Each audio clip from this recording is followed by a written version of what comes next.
Hello, everyone.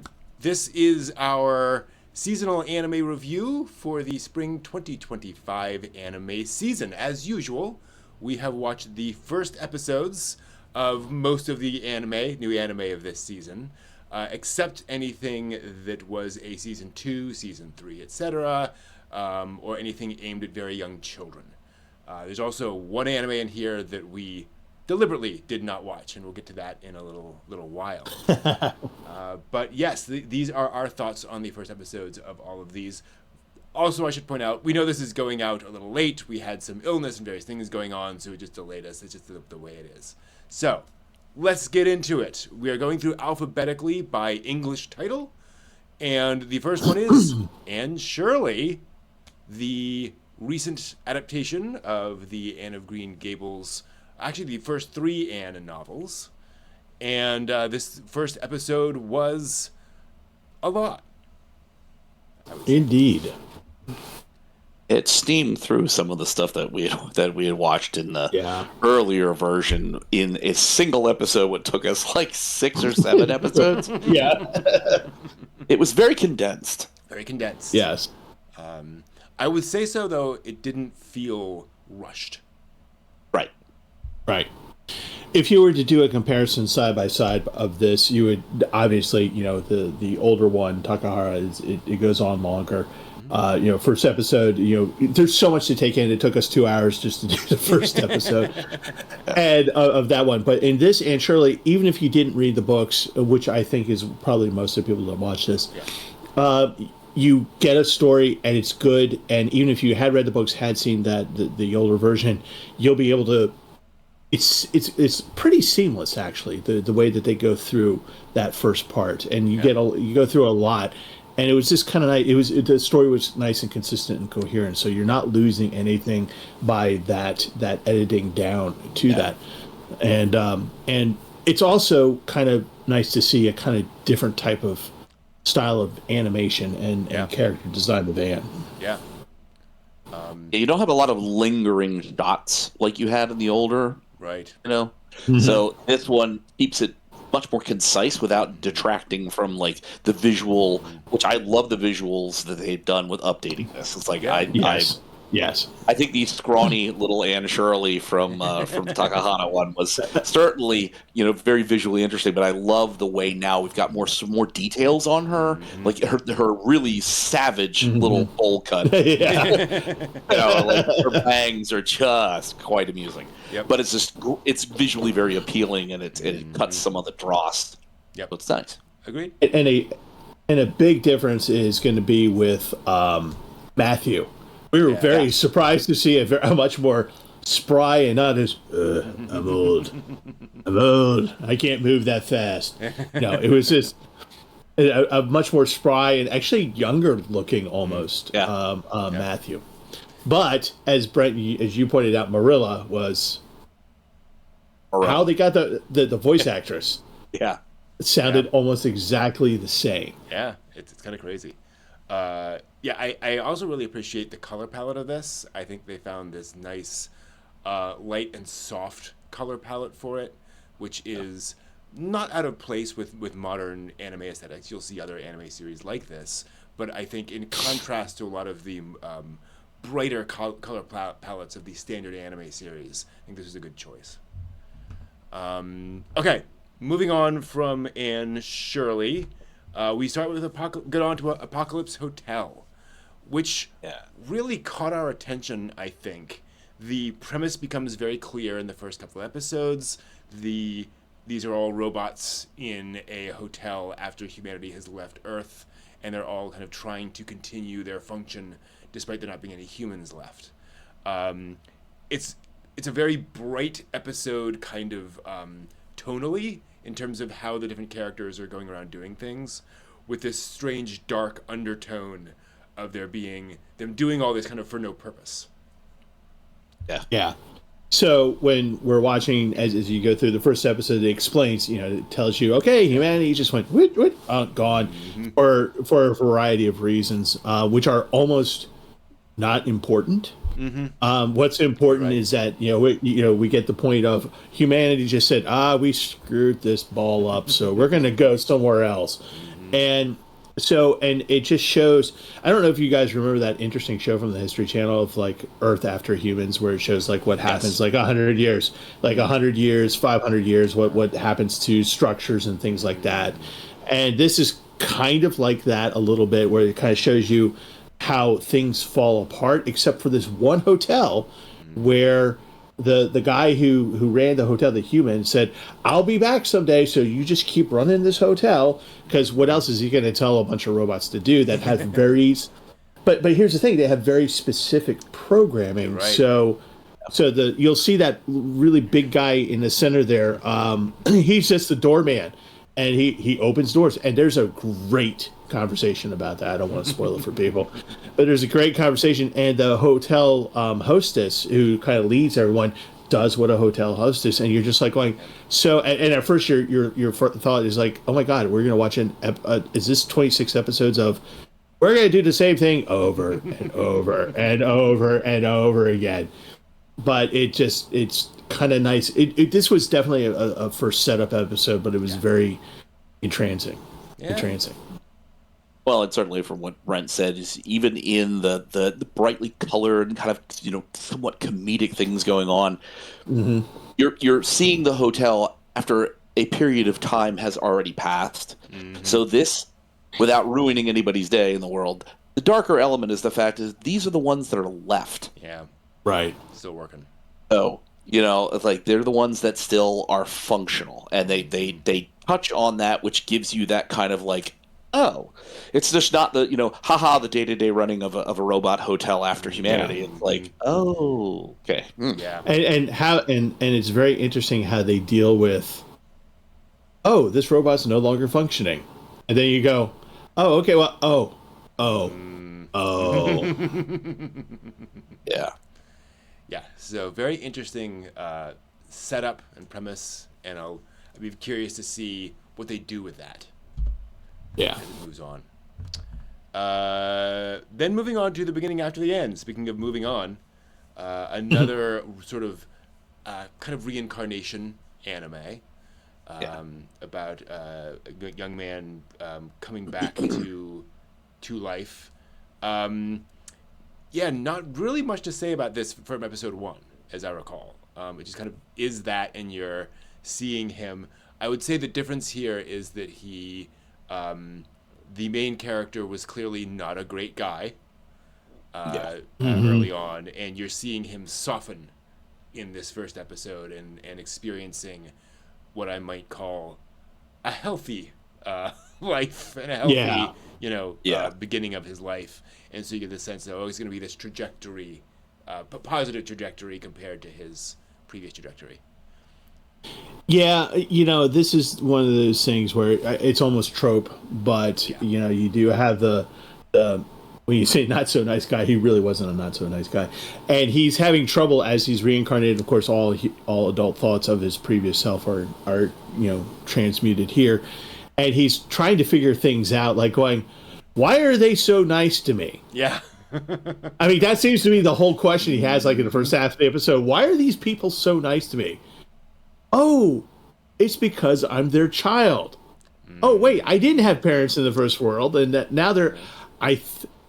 I'm not as much of a sociopath as I think I am. So, Right. Pretty much. It's hard when you're not potty trained to be a sociopath, Steve. Much like Mushoku Tensei. Yeah. I like, even though it is its own trope, I like, if you're going to isekai somebody, I like, have them grow up. Yeah. You know what I mean? It's like getting hit by Truck Kun, and then it's like, oh, I reincarnate in this world, and I'm 17, and there's a harem of all these women around me. It's like, thank you. I still, it will get, we'll get to that I'm sure, it'll get trite as we get further along with this. But I like the fact that it's like, you're born, and now you're piecing together, like, how do I grow up? I'm not just a young adult. I have to figure out now how to put things together from my prior life with my new life. And like, okay, I can appreciate that. Yeah, 100%. And then the Brilliant Healer's new life in the shadows. Speaking of, sudden harem. Yeah. What I love about this one is, was this the one, John, where you're like, I don't remember any of this in the first episode? Yes. I think this is the one where you're Yes. like, I don't remember. Was there an earlier episode? Like, no, this is how it starts. Yeah, and I think this was the one where I was just like, Yeah. I will say, having watched further into now as it's progressed, I like it more now. The first Oh. episode was so sort of bleh, just Interesting. but it's not breaking any new real ground. You know what I mean? Right. It is kind of one of those where, yeah, the harem really is featured more than it needs to be for if you're trying to really make this a serious, like, powerful healer character guy. It's like, No. I just like the fact that we actually get a point of view, which is not very common, I don't think, but a point of view of the main character. He's done the quest, he's done the thing, and he comes back to the real world. This is that one, right? And he comes back, and the elf girl comes No, it's a back. different one. Oh, that's a different one. Yeah. Which one is this? Yeah. I thought this was. There we Okay, go. see, now I'm having John. I'm suffering from your disease. Oh no. see, it was actually go out to the world adventure. I was a forlorn child taken in by a team. They fired my butt, and now I'm doing this thing over here in the slums. right. Yeah. Yeah. Okay. With the harem. I have to take my harem. pill. My pill to get my mind straight. Take your brain pills. No, I mean, when I was preparing for this video, I had to go back in and pull this one up and say, "Oh, right, this one." Yeah. You know. Yeah. So yeah, it unfortunately the first episode presents this very generic harem anime. Yeah. And I think that is intentional to kind of say. I think I said this while we were watching it. This is being very clear about what it is, which I can appreciate that they're advertising that. But I'm glad to hear that it develops a bit from that later on. Yeah, I mean, you get some more interesting storyline. It was, to say the least, it was kind of bold to start off with something that most people would be like, strong guy, harem, he's a bad boy, whatever. It's like, oh yeah, you took a risk on that people would just walk away from and be like, nope. Yeah. This is the one with grave robbing, right? Yes. Yeah. Yes. Okay. Now I got okay. one. The pieces are starting to coalesce. All right, so moving on from the Brilliant Healer's new life to Can a Boy-Girl Friendship Survive? Speaking of kind of harem anime, not so much harem. So this is about high school friends and the question of will they remain friends or will romance inevitably develop out of this. This is one of the ones that was harder for me because the relationship between the boy and the girl was presented so much as her dissing him and insulting him, and obviously in a kind of a nudge friendly way, but there were no moments of kindness of the friend to show the other side of that, and so I didn't buy into the relationship, which I think was kind of a missed opportunity in that first episode. Yeah, it was hard because we're supposed to see this as a love triangle, which is what it is, and then you come to find out where there's a fourth character who's a male bestie of the male that we got there, and my opinion was like maybe he should just go with that guy because the two girls are just not. And to what you're saying to that point, it's playful dissing, but as you said, there is no point where she shows some sensitivity where we're like, oh, that kind of a thing. And then the other girl shows up and you're just like, oh, maybe she's the nice one, right? And as part of the harem, not really, not really. Yeah. Well, certainly having watched four of it, it wasn't as brutal as when we watched Nagatoro-san. Okay, yeah. Where her teasing that right. kid in the first episode and he cries. It's not brutal like that. It's also not teasing Tagaki-san where she just lets the boy try and one-up her and she's just smarter than him and just kind of plays cool. Yeah. This goes forward and I'm having a hard time watching more episodes of it because it so firmly drops into the trench of can the childhood friend beat out the new shiny love interest? Oh, okay. Okay. That's it. There's almost no real development of anybody going on in this. It just drops into that trench and just kind of goes forward. Okay. And it's just like, so no spoilers for anybody because I'm not saying what things Sure. are Yeah, occurring, but it firmly goes there. Once it gets past this first episode where it's like, oh, it's playful. She's sort of rizzing him constantly. It's like, and then it just really doesn't develop. Okay. Yeah. Fair enough. Speaking of a show that doesn't develop and does not need to, Catch Me at the Ballpark.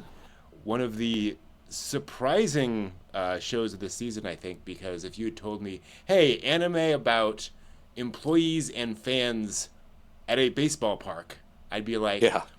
okay, how do you make that work? They figured it out. Yeah. Go ahead. Yeah, it was. I think we discovered that this was the sports anime of this season. I think so. Of Yeah. the season. Yeah, kind of felt So, like and it's really not about the sport. I mean, it is in setting and things like that, but it's not so much as like, will they go to the Nationals? Will they win the championship? It's what you see in this right here, and it's just people at this stadium because they have a love of the game. For whatever reason it is, maybe they enjoy the team. Maybe it's their spot to hang out that gives them a little bit of pleasure. We got a salary man who's kind of dour, but he just really enjoys being there. And he interacts with this girl who's the beer girl walking around selling the beer. And you just have all these stories of these little tiny vignettes of people just like going, I'm here because ultimately I want to be here. And it's kind of refreshing because people are just like, for whatever reason, they want to be here. And they're all interacting with each other. And it's kind of interesting that you get a really good story vignette of security guards at the ballpark. Yeah. And it was just like, by the end of it, I was a little, like, a little verklempt there. I'm just like, oh my gosh. Okay, these are, people like, and Brent, you put it perfectly by saying it doesn't need to develop from this. This is what you get, and this is nice. It was very, very pleasing. I've watched forward on it, and it is just delightfully adorable. Just in this one capture picture, you have the main beer vending girl. You've got the Moto Sun's Axolotl or whatever the heck that thing is. That's there. You actually have an episode that's about mascots. Nice. The guy on the billboard in the back is Vendor Girl's first repeat customer. Okay. It's just there's all these different relationships that are sort of locked together with all these people, including the baseball players. Nice. And so far, I think we've seen in 3 or 4 episodes so far, maybe 5. I think we've seen a grand total of about a minute of baseball. Okay. So it's like, wow, I really appreciate that you've taken this kind of different perspective. That's not, are they going to hit nationals? That's something that's discussed by the fans. Nice. Yeah. You know what I mean? It's not somebody, gritty people in the dugout, can we do the thing? Can we make it happen? It's like, no. It's people like, give me another beer. Do you think they'll make it this time? I don't know. Hey, is there going to be a rain delay? I'm like, thank you. I appreciate it. Yeah. And then the end credit song that she does is just absolutely fantastic. Yeah. Highlight of the season right there, I would say. Yeah. Another highlight of the season for us, unquestionably, was Classic Stars. I will give it. So this is very much another one of the sort of Otome Games style boy band anime with a twist, a classical twist, which is very exciting. Oh God. There is a plot. I will give it that much. Watching it through, there were things happening. There were characters, getting introduced. We've definitely seen episodes of this kind of thing where it's just nothing's happening. So I will give it that they have written things down to happen in this. They have written things down to happen. Notes were taken. Make the anime, okay? I gotta tell you, it totally grabbed me when they did Beethoven's Ninth verbally. Try to wrap your head around that, folks. Verbally, and I'm like going, and the whole time Brent and John got to hear me going, no, stop it, no. And by the way, the four beautiful boys there are all named after classical or given nicknames. Yes. Of the classical composers. Yeah. The other thing I will say about Classic Star is kind of in its perhaps not favor, but in its defense, is it did feel like it had a sense of humor about itself, where it wasn't taking its own premise too seriously. It felt like it was, you know what this is, we're giving you exactly that, we're just going to continue on with this kind of premise, and I don't know, there was a lightheartedness to the presentation, if you will, that came through, where I wasn't as angry as I was with some of the sort of cash grabby musical anime out there. Yeah. And I mean, to some of that point, yeah, this is by having classical nicknames and perspectives for these people. Wasn't one of them Liszt or something like that? Franz Liszt. Yeah. Sort of whoever these people are. It's like I respect the fact that they're trying to bring Beethoven's Ninth into into the orbit of idolhood. Yeah, true. I will not forgive them for doing that at the same time. Because it feels like a network discussion, which like, where else can we mine idoldom? Mm-hmm. How about classical music? Yes, let's go with that. And it's like, okay. So it's great to have classical music provided to a bigger audience section, maybe that wouldn't be as interested in it. Maybe that will help to drive that. Not for me, but for those who are really into it, you go for it. And to further help you not wrap your minds around this concept, it's not just sitting at a piano or playing violin. This is classical music, classical interest, classical talent made rock and roll style. Mm-hmm. Exactly. Rock me, Amadeus. Here we go.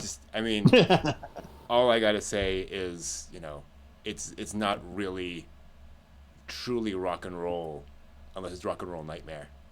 It's just if they go that direction, I'm all in. Anyway, classical, wonderful movie. If you all haven't seen it, yes. please. Moving on to Compass 2.0, another anime that we were not just entirely thrilled about because this is a mobile video game adaptation, meaning it is literally the fighting characters in the video game getting together to play a match of the video game in anime form. So it's like anime Fortnite, right? It's like a Fortnite match done as anime. And that's not knocking it for the people interested in the video game. Like, if you're into the video game, it's fun and cool to see your characters running around and interacting. Like, I'm not knocking it, but if you're outside of that world, it just doesn't make any sense at all. Well, Persona 5 people who are super into the whole Persona franchise. They adore the game. They adore the anime. And if you're not into that, it kind of, you know what I mean? For those of us who don't play the game, I don't understand some of the anime parts, so I just... like you're saying, for those people who are like super into this, like, oh my gosh, it's my favorite dude. Oh my gosh, it's my character over there. You're gonna have a great time. If you're outside of it, it's like, shiny. Well, well, and that's the big failure of this anime is that if you are the gamer of this game, then great, you're gonna have a good time with this. But if this is supposed to get people to play the game, didn't work. Okay, so I just had a brain connection here. Epiphany. Who of you here have seen Dot Hack? The Dot Hack anime? In its entirety or parts of it? Just parts of it, yes. Parts of it. So, you're familiar with that. They did a thing. There were Dot Hack video games. There were Dot Hack anime. They were not the same thing. Each one had its own unique storyline. They were all set in the same general kind of world, but they were all taking place at different times with different characters. So there was there was crossover in terms of you introduce a character here who would show up later. But every work was meant to be relatively self-contained. And that's why I think .hack worked at the time, because, you watch #Compass 2.0 and you're not familiar with the video game and it just seems like this weird mishmash of a lot of different things going on. .hack doesn't have that problem because they're like, we're going to make an anime about people playing a video game. It just kind of comes together better. So I think if you want a template for the kind of way we would like to do it, .hack is closer. Anyway. Boy, we're going through a lot that didn't really do a lot for us. Dinner Table Detective. Yeah. A Josei manga, I believe, adaptation or light novel adaptation. And I think this also suffers very much from first episode trying to set up everything in the anime disease, where you're getting introduced to all the characters and the premise and all this kind of stuff, while also trying to tell a fun little like murder mystery story. And I think just the pacing and the structure of all that was just kind of didn't gel for me. For me, it was one of those things where it was like, this is living in the wealth world type of thing. Mm-hmm. You know, so this is all wealthy people. Mm-hmm. These are all, like the guy who's kind of over the top in the white suit in the fedora. Mm-hmm. He is actually a police officer. Yeah. As is the woman in the red dress. Yep. And the guy in the thing is the actual investigative butler guy. Right. And the super intelligent butler. Yes. Mm-hmm. And because who pays attention to the butler? But so that means the butler can pay attention to everything else. Exactly. So anyway, so you have to live in that world or this is the world that you want to live in where you're watching. This is a whole class of movies and things like that. So if you're good with that, then this will scratch that itch definitely. But like you said, it was just like set up. Here are all the things. Here's the notepad because you're going to need to take care of these notes of like how everyone's here. And after a while, you're like, I don't care. Yeah. Yeah. Also suffered from relatively low budget. Yeah. By which I mean competently drawn and animated and consistent and so forth, but just not a lot happening, not a lot of movement. And so it feels kind of static, which doesn't help either. Yeah, I think I could have lived with the premise of it. Goofy, out of control guy detective, woman who is, she's a rich socialite, but, her passion is, detecting and crime, and, smart, wise butler guy who's going to, like, guide all this. If you had slapped a banging, like, jazz kind of like soundtrack on it and given it some really energetic chase and bar scenes and really played a lot of the notes that make other detective shows really work. I think you could have done that, but it's like it was such a lackluster build that it's like it's another one where you needed to hook people on this. Your setup is boring. It's insufficiently engaging to be like, my gosh, episode 2 is going to be great. It's like, yeah. This cover of the anime is actually probably the most exciting thing about it. Yeah. I think this should have been a movie. I think if the same story... that's a good point. We don't know where the story goes, but presumably if it's, standard murder mystery, if this was presented as a 90-minute murder mystery story, I think you could have structured it more effectively and that kind of thing. It's just, I don't know. Yeah. That's okay. That said, if you like this, I get it. Like, it's a fun combination of things. It's just, it's like a highly peppered dish where some people are going to like it, some people are just going to go, nah, Yeah. Speaking of highly peppered dishes, food for the soul. Cute girls doing cute things with food.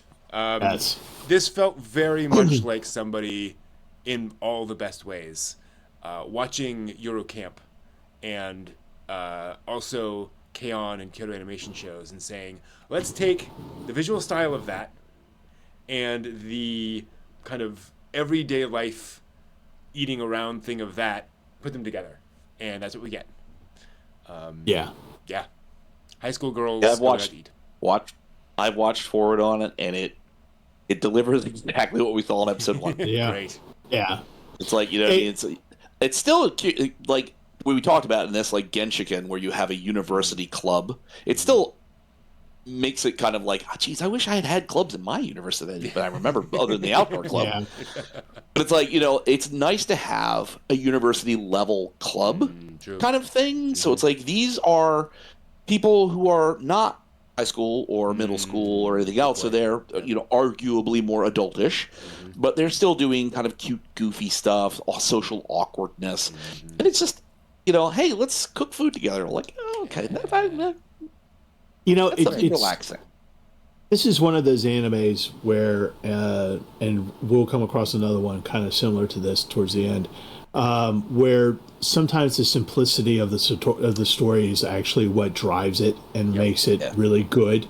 You know, we you know, the social awkwardness is actually a key component of the first episode, Good point. but it's not overwhelming, and they keep it simple, and they just, unlike the previous one where it's just like, we're going to give you all the information, you know. Here it's just like, I'm socially awkward, I want to do the thing, oh yay, oh what if I did, and you get about 120 seconds of that, and then you get the sort of resolution of that, so that the gang comes all together, and they all like the food, they want to have a club, and they want to do the thing, and everything is nice and tonal and slow and nice and just, you know, very simple. We're not overthinking this very hard, and you know, and it's just like, we know people that like this and just kind of need this kind of thing from time to time, and they're just like, here you go, and then the three of us are just like, thank you. Exactly. Another surprisingly, like, really well-structured first episode from Old Country Bumpkin, where you have your unusually middle-aged protagonist, which, you know, thank you for more middle-aged male protagonists, where he is basically a sword master, been training folks out in the country forever, and discovers this is not spoiler really, he is asked to go to train kind of the next generation of folks in the big city, where if he comes to discover that his skill is more respected by that generation than he would have expected, you know. And then adding on to that a time to find a wife plot line, kind of. Yeah. So, and that part of the whole story is kind of amusing, and basically they kick his butt out of the country dojo, more or less. Yeah. But it is refreshing to have it an older, like, this is an older main character. This is not somebody in his 20s. This is not somebody in his 30s. This guy's probably in his 40s. Yeah. And he really did train. Like, you get this story from him of him just saying, yeah, I did some adventuring, but really what I did was just take over the dojo for my father and, you know, train all these people. And it's kind of cool, and this is his narrative, and it's kind of cool to see that some of my students have gone on to great things. And that's the other part of it, is that the people that are coming back to him have accomplished things due to his training. And so this is not necessarily, in the first episode at least, it's not necessarily of him going, I must go out and defeat the dragon. Right. His thing is like, I'm training the people to defeat the dragons. And that's what I do, and I'm comfortable with that. I'm happy with my little life. And then one of his students shows up and says, oh, by the way, the king says you have to come with him because I did this thing. And he's just like, what did you do? I have to leave? And he goes on. And then you find out that through this training and all this stuff, as Brent, as you pointed out, there are people just like, oh, who is this old jerk? You know, whatever, blah, blah, blah. Oh, this is the guy I trained under. Oh, it's him. Yeah. And that's kind of how the rest of the story kind of progresses in the first episode. Yeah. Yeah, so I like the reluctant hero in general. You know, the unexpected reluctant hero. Yeah. Middle-aged kind of guy who's just thinking, I'm just going to, you know, do my training days out and I'm done at the dojo. That then gets dragged into training more people because he's more legendary than he realizes. And having watched now several episodes into it, it's like he has got a really very humble, down-to-earth attitude that is not... It's not changed at all from episode 1. Okay. Oh, good. So you don't have somebody who's like, oh, Pshaw, my style's... I know it's great, but it's really not that great. It's like, no... They did a really great job at maintaining a very consistent, I'm a teacher, I teach people, I'm not an adventurer, I don't want to go fight something in a dungeon, I want to make sure that I impart on you a skill that will allow you to do the thing and to come back alive. And it's like, good on that. Very good consistency, very strong, like, teaching aura. Yeah. That deflects a lot of, you see, there are a bevy of attractive ladies behind them. That seriousness and that sort of humbleness manages to deflect the possibilities that some of the ladies address. And keeps the story rolling. It's one of the things I appreciated about the first episode is that the first girl absolutely wants to be picked for his harem. And they make no, in a very appropriate way, they keep reminding you that she's very much his hot for teacher, so to speak. And she's an adult, right? But I just appreciated that they're like, no, this is very much a plot line we're going to include in here, and it's not purely for show. It's not purely for fan service.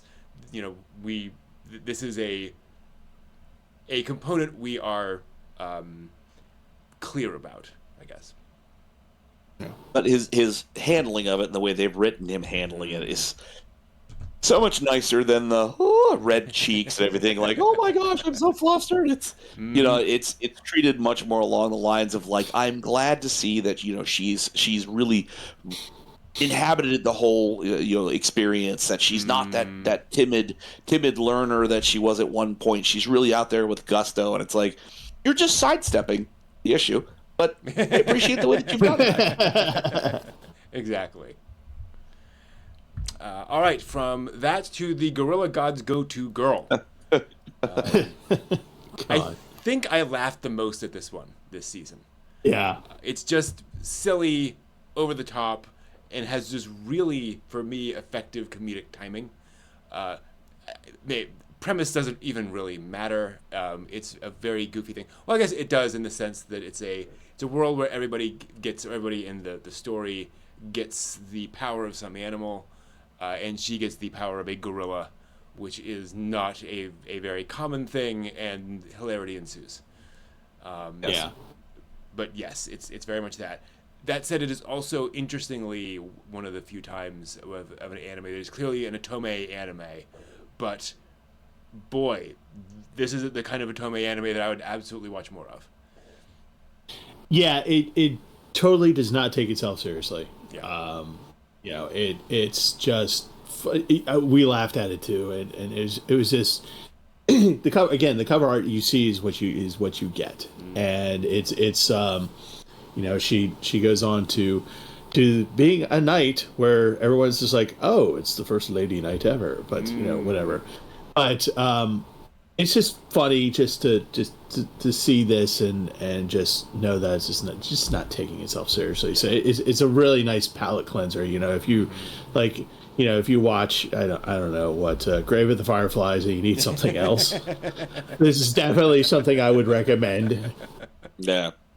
Well, when we were watching it, I talked about the Saint's power is omnipotent, where from several seasons ago, you have a middle-aged, which turned out she was 30, not exactly middle-aged. Yeah. You have an office lady and a high school girl brought into a world, and everybody looks at the office lady and is like, no, the high school girl must be the hero. Right.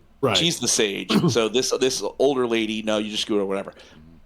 Older lady turns out to be the one that has her act together to keep things rolling. And it's very much like this. She has a bevy of fellows that are around her that are supportive and provide various, emotional outlets, provide, substantive support in situations where she has to, navigate what she's trying to do. So Gorilla Girl, I've only watched like the next episode of this, and it's like it feels very much like that. She's the first female knight, and it's she doesn't really know what to make of this. A strong guerrilla combat class, and these other people around her provide the support to help her sort of navigate what it means to be a female knight. Interesting. Very. So it's just, okay. Is it? Yeah. Okay. It's amusingly nice so far. We'll see how far. If it doesn't do anything more spectacular, I might not get all the way through it. But it's certainly not something where I'm like, oh, it's the diabolic lovers again. No, I don't want to watch that. And I should clarify before the Fushigi fans tear me apart. By that I mean that it is a female protagonist with a special power surrounded by helpful boys, where they're all trying to guide her into how to handle that. She's not a she's not a combat class, if you will, in Fushigi Yugi, but right. Yeah. Well, that's cool. It's good to hear that they're continuing on that kind of track. Yeah. So, speaking of first episode problems. Define problem. Define dumpster fire. No. Yeah, I mean the issue here is that none of this is in episode 1. Right. Episode 1 is all about the horrific experiences that the Emperor, Evil Lord, you see there, had as a human being on our Earth before reincarnating onto the new Earth, into the new universe setting, where he decides to become an evil lord.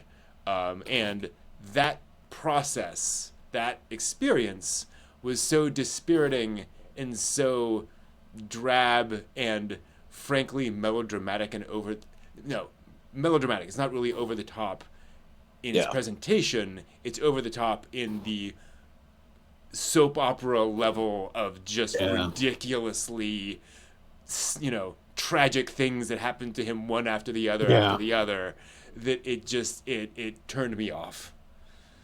It was basically, this is revenge porn almost. So if you like having a 2x4 smacking you in the face of going, here's the next awful thing, and then here's the next awful thing, and then here's the next awful thing. This is what, and that is episode 1. A great point, Brent, that this cover is not what you get. It actually starts off as a mecha battle. Yeah. And then we realize that because he was whatever in his previous life, a middle-aged man with a family, kinda, and a loving, wonderful family.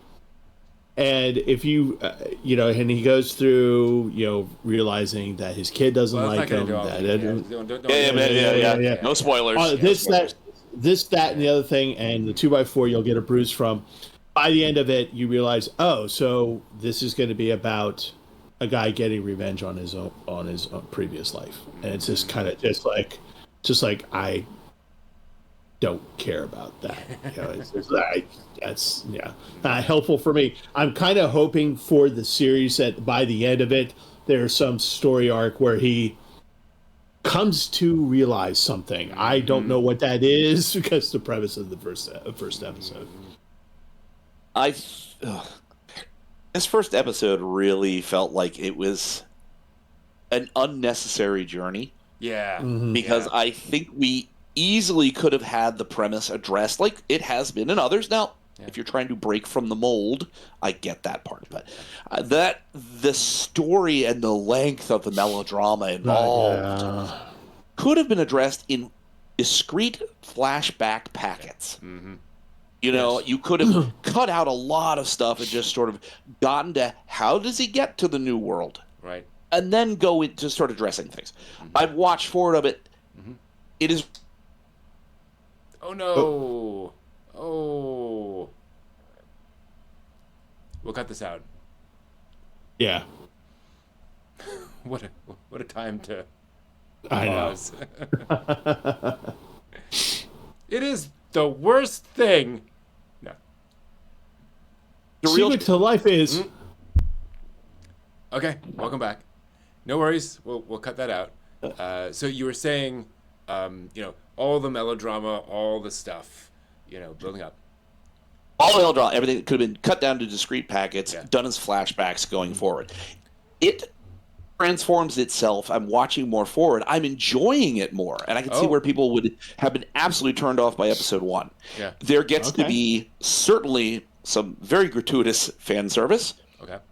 but it brings up some like really interesting ideas about AI usage, Okay. a universe that has not absolute laws against AI, but as a result of issues that have occurred with AI, that they are positively discriminated against. Oh, interesting. So it really, and it's an interesting story where, he is trying to build up to this part where he can be this evil lord, but he has to do all these things to his domain, to his planet, and to his planetary system to get to a starting point.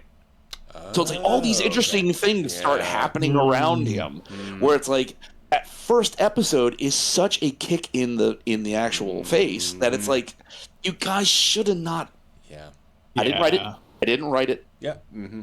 If I had the choice, I would have packaged those bits and pieces out in the first 2 or 3 episodes, Right. Yeah. as opposed to people being like, "Nah, it just seems like just dull, Yeah, 'cause sad." Like, Yeah, because I totally wrote it off unless you had said that, and Yeah. because that first episode really is that. It's just a third Yeah, of it. 'cause- Hi, 'cause we- we're gonna be misery. Yeah. we get to learn who the maid lady is. We get to learn who the Engineer girl. Coruscant engineering company girl Oh, is in okay. the orange. Yeah. The holy empire of blah blah blah's prime leader of their forces. Okay. You start, all these people start coming, and it's some really interesting stories that then develop from that. Okay. It's like, Yeah. so That's a shame. missed a miss on that starting episode. Yeah. Okay. An absolute miss. W- But- w- good to know. would you say, John, before we move on, if someone were to skip the first episode and just start in the second, Good question. would that? I think Would that- actually would that- it would be, you would kind of wonder why, like, oh, why do I want to be an evil lord? But you can look past that because we already Yeah. have enough shows where it's like somebody wants to do bad, but it ends up that they're not doing as bad as they think. Right. You know what I mean? It's like Yeah. you could skip episode 1 and really Okay. enjoy what happens Okay. later and not be out of the loop. Okay. Yeah. So- yeah. Cool. Okay. Glad you asked that, Cool. Steve. That's a good clarification. Okay. Oh yes. Yeah. Moving from first episodes done in less promising ways to first episodes done in very promising ways. In some ways. Yeah. This appears to be sort of an office romantic drama, if you will, of the two characters you see there in the front. They work together in a version of Kowloon, the walled city, which is presented to be a little bit off, and we don't need to get into all the details about that because that's part of the premise is that this whole setting and world is a little different. You see the little thing glinting in the sky, so Yeah. that is a thing, but they're interacting and they have this kind of weird relationship where they're kind of flirting a lot, and then the last 5 minutes of that takes Yeah. this turn where things go in this very unexpected direction, but in ways it is so self-confident in its presentation that it doesn't feel random. It feels like, Yeah. oh no, now, the beginning of this is the train picking up steam, and now we are going full hog the entire way down the track. Yeah. This one is going to be hard to talk about for us because literally, there's like anything we might want to say of significance will be a spoiler, Yeah. right? Yeah. So It's tightly interconnected. okay, yeah, and that's kind of what makes this whole thing work. Is that it's all woven in, like the thing that you see glinting in the sky. After like the first 60 seconds, you figure out what that is. Not figure out what it is, but you know you're aware of it. You still forget about it because of the office romance part that's going on, and we were all three invested in this thing that was going on between these two, and we're just like, I mean, it was just almost, I felt like I almost had the thing wrapped around my head and going, you can do it, you know, just cheering them on. Yeah. And but then, yeah, and they do such a great job with the idea that they work in a real estate agency and getting people to rent apartments in Kowloon, this massively overpopulated area, and certain philosophies that the two of them have and how they come together and you know, things like that. And when I say come together, I mean just being talking to each other and hanging out and things like that. And then literally we get towards the end of the episode and we're all just like, oh, you know, stars in our eyes, you know, we're just like, oh, and then it does that left hand turn and you're like, ow, that was great, but ow, my neck, you know. And that's all I can say about it, because to say anything more would be, but this one was really, really impressive. I'll say I was impressed with the first episode enough that I've been waiting, because I want to binge watch this from front to back. Because that left turn is like, oh, and it's not something I feel like I really want to experience, like snippet by snippet. I want to ride that all the way through, and see how are you doing this story? Because wow, it seems like something funky is going to go down. If you like Satoshi Kon, that is very much the vibe here. Mamoru Oshii, even. Very much the vibe here. I would say Oshii more in terms of tone and feel. Satoshi Kon more in the sense of plotting.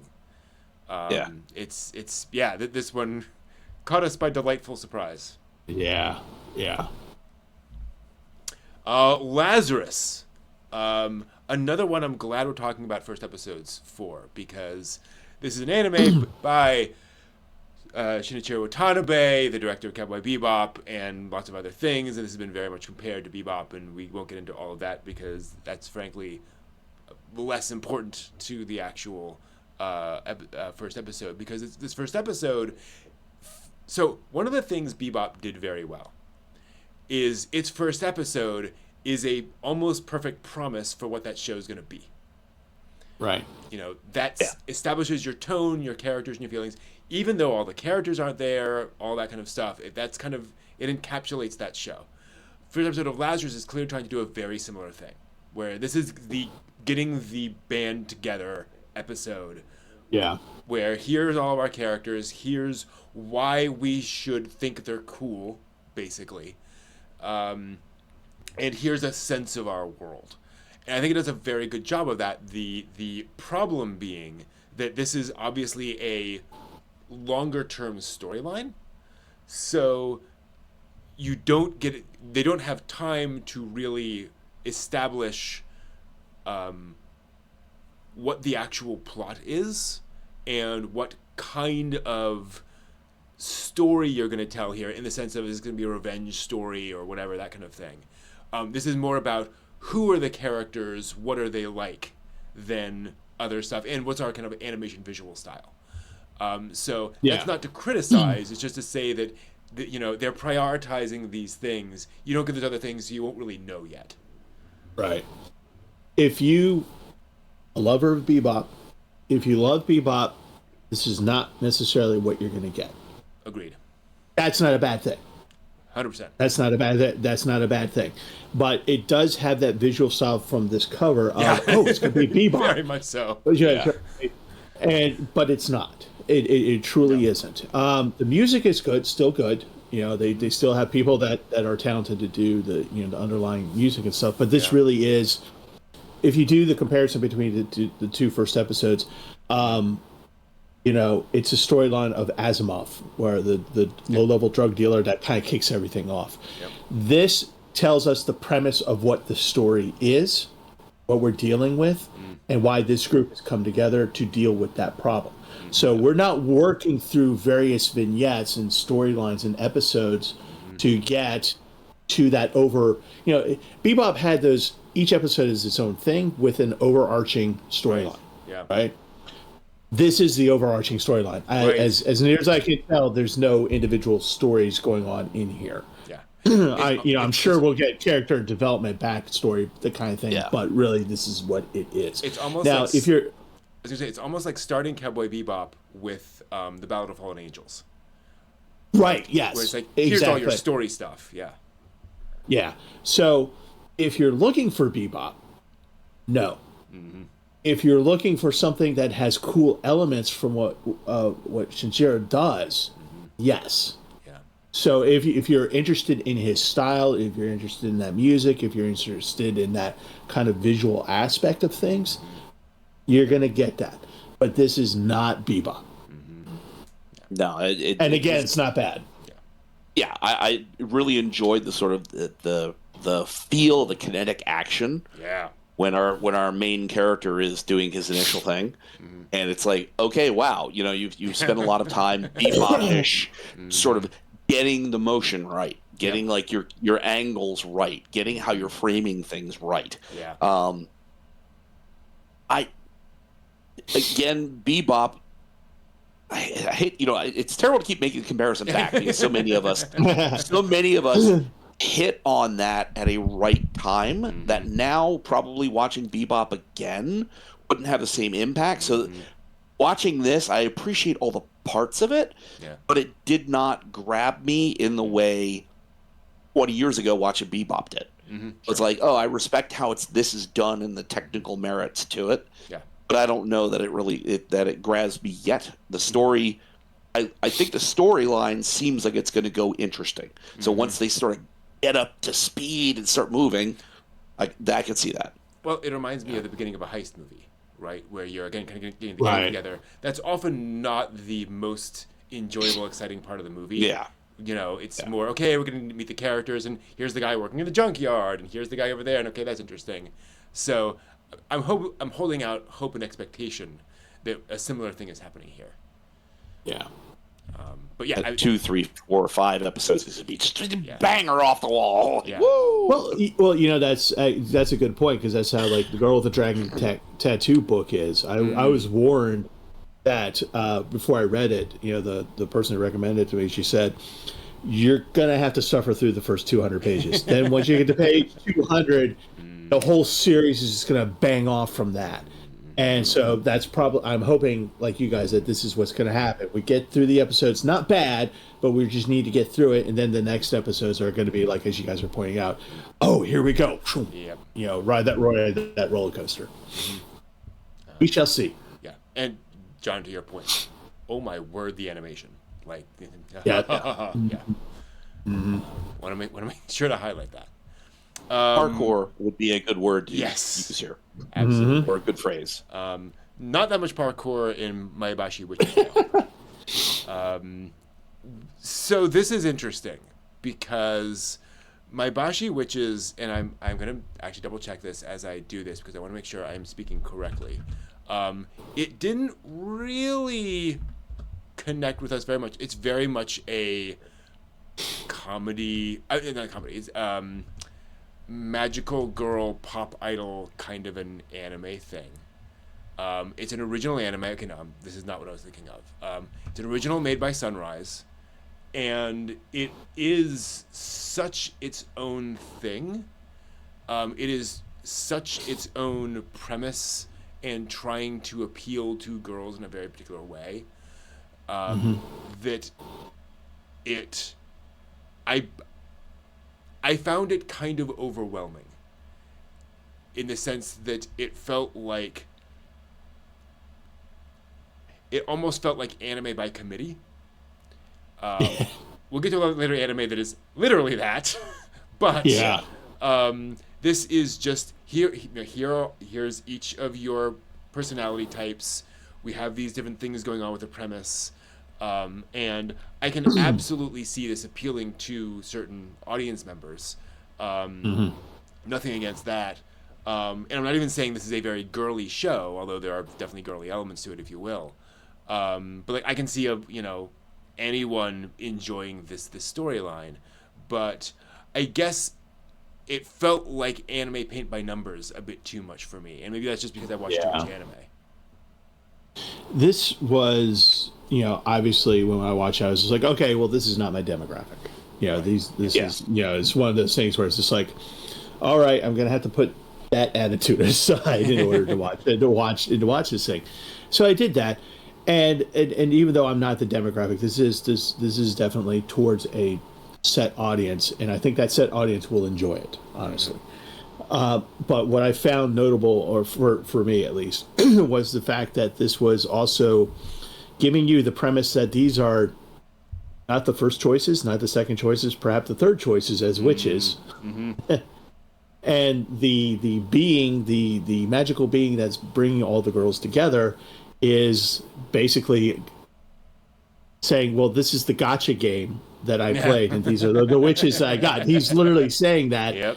And so this is what I have to work with. And the first episode is basically here's the group. They're not working well together. So obviously we're going to work on how they're going to become a proper team and do the thing. Yep. And this is very much through the power of friendship and song. Mm-hmm. So, yeah. I think I remember very little of this because it just didn't speak to me. But I remember making the comment about when is Kyubey going to show up and everybody going to be mad. And Kyubey didn't show up, so it just kept going on. It's cute enough, but it's again, that's in your wheelhouse, and that's what you really want. Mm-hmm. This does not deliver anything but that. True. So it doesn't feel like there is ever going to be some bigger plot point. Mm-hmm. It's going to be just them again, friendship and love. Yep. And they'll work together, and things will work out. It's like, well, that's cute. That's always nice to have a positive message. Not a message I'm looking for, but a positive message. It's kind of like, and please don't tear me apart on this one, internet. But it's kind of like a lot of like the cartoons of the 1980s, where like the Saturday morning cartoons, where this is a story about a group of sort of misfit characters coming together and having adventures every week. It's not life-changing. It's not gonna, upend your imagination to reality. But it's a comforting, cute half hour of characters that you enjoy watching, and hopefully won't write terrible fanfic of 10 years later. As we all did. So again, nothing against it. It just felt very much like cute magical girl through the power of singing anime. Fair enough. Yeah. Basically Jabberjaws with girls. Yes, that's pretty much it. Wasn't that Squid Girl? Oh yeah. Squid Girl, Jabberjaws. Oh my. Moving right along to Mono.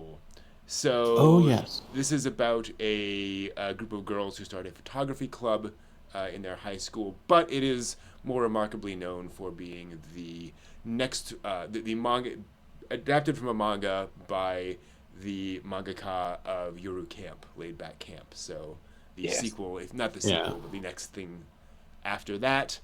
And it is very much, high school girls wandering around doing stuff as kind of somewhat brainless high school girls much of the time, and just hanging out with them, having a grand old time. Yeah, it felt like all of the characters to me were a variation of Nadeshiko. Yeah. Yeah. Right. So you have that.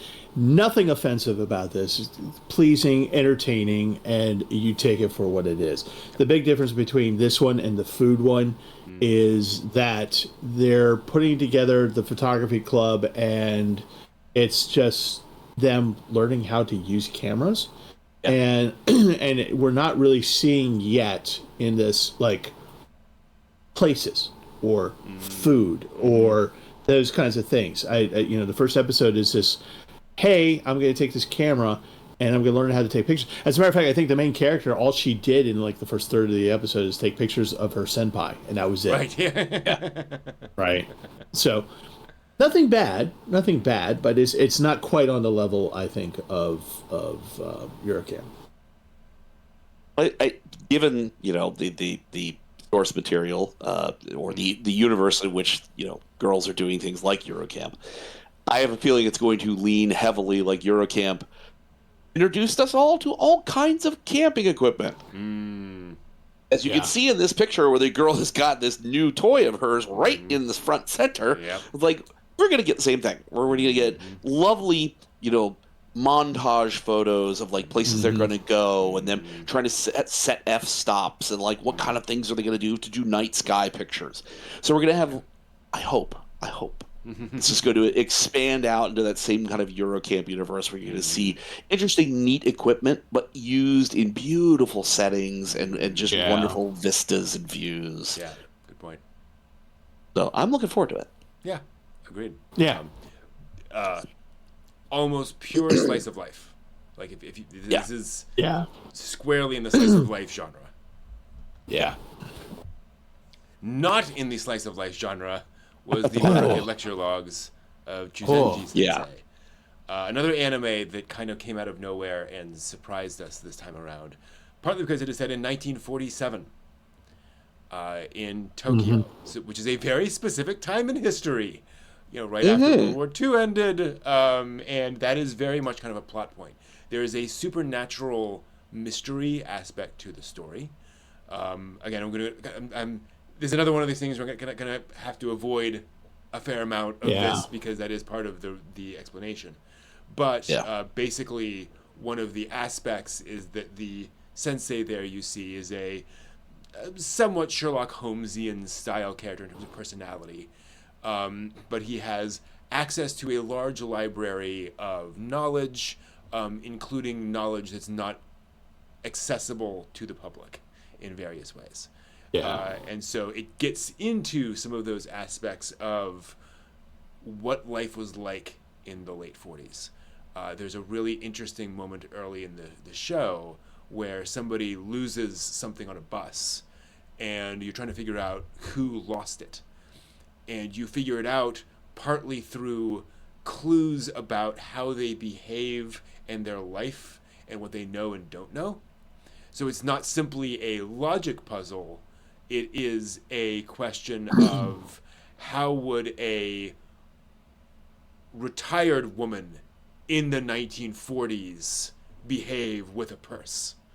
So very interesting kind of perspective on a lot of those things, and just kind of a very unusual premise and kind of show. Yeah.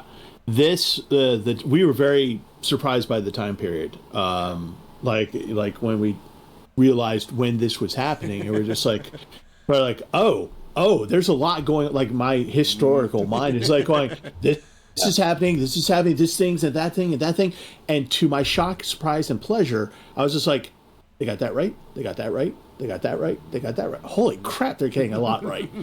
So there's, and again, this is another one where we can't really talk in great detail about it because it does give away a lot, but this is a good mystery.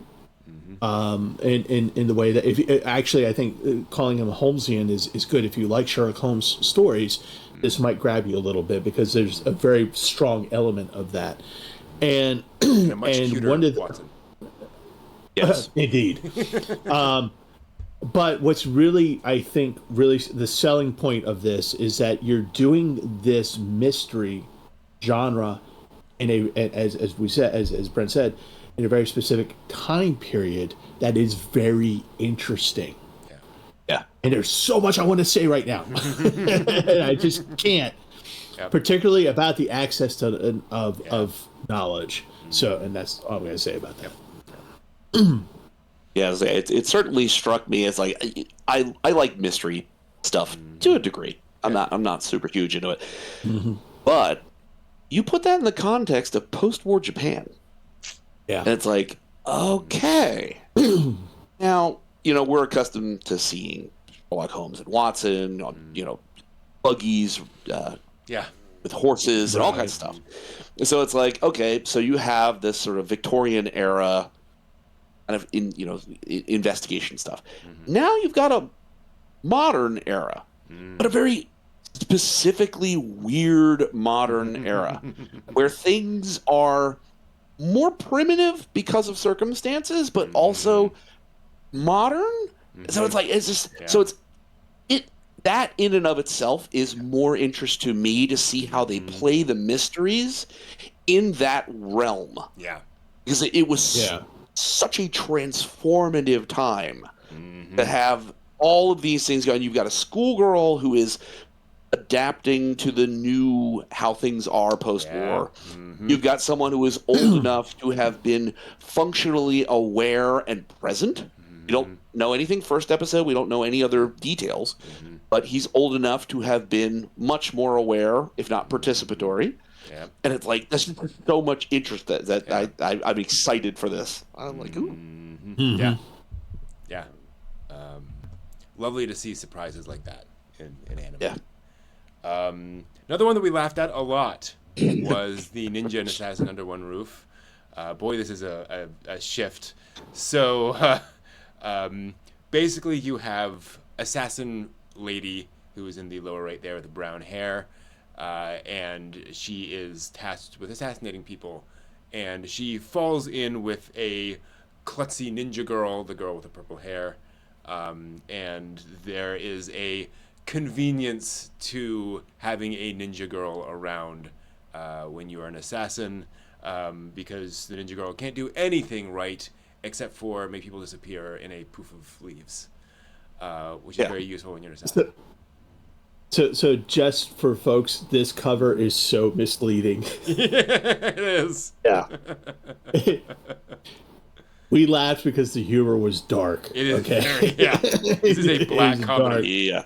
And if you guys remember Ninja Nonsense from back in the day, Wow. it has a little bit of that vibe between the assassin girl and the ninja girl, except the big difference is that the assassin girl's not innocent as it was in Ninja Nonsense.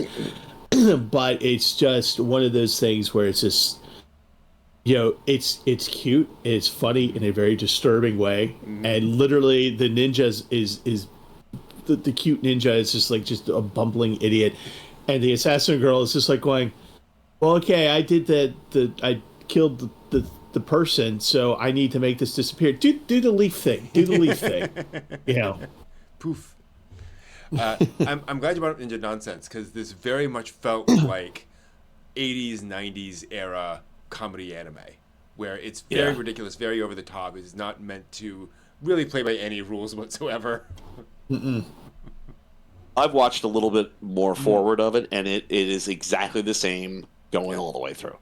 Where it's just silly circumstances, people show up, Mishigasa happens, die, they're poofed into leaves, and it is just, it's not something where I'm left after each episode in deep thought about what are the moral and ethical implications. No, it's more like, what in the living hell are you people doing?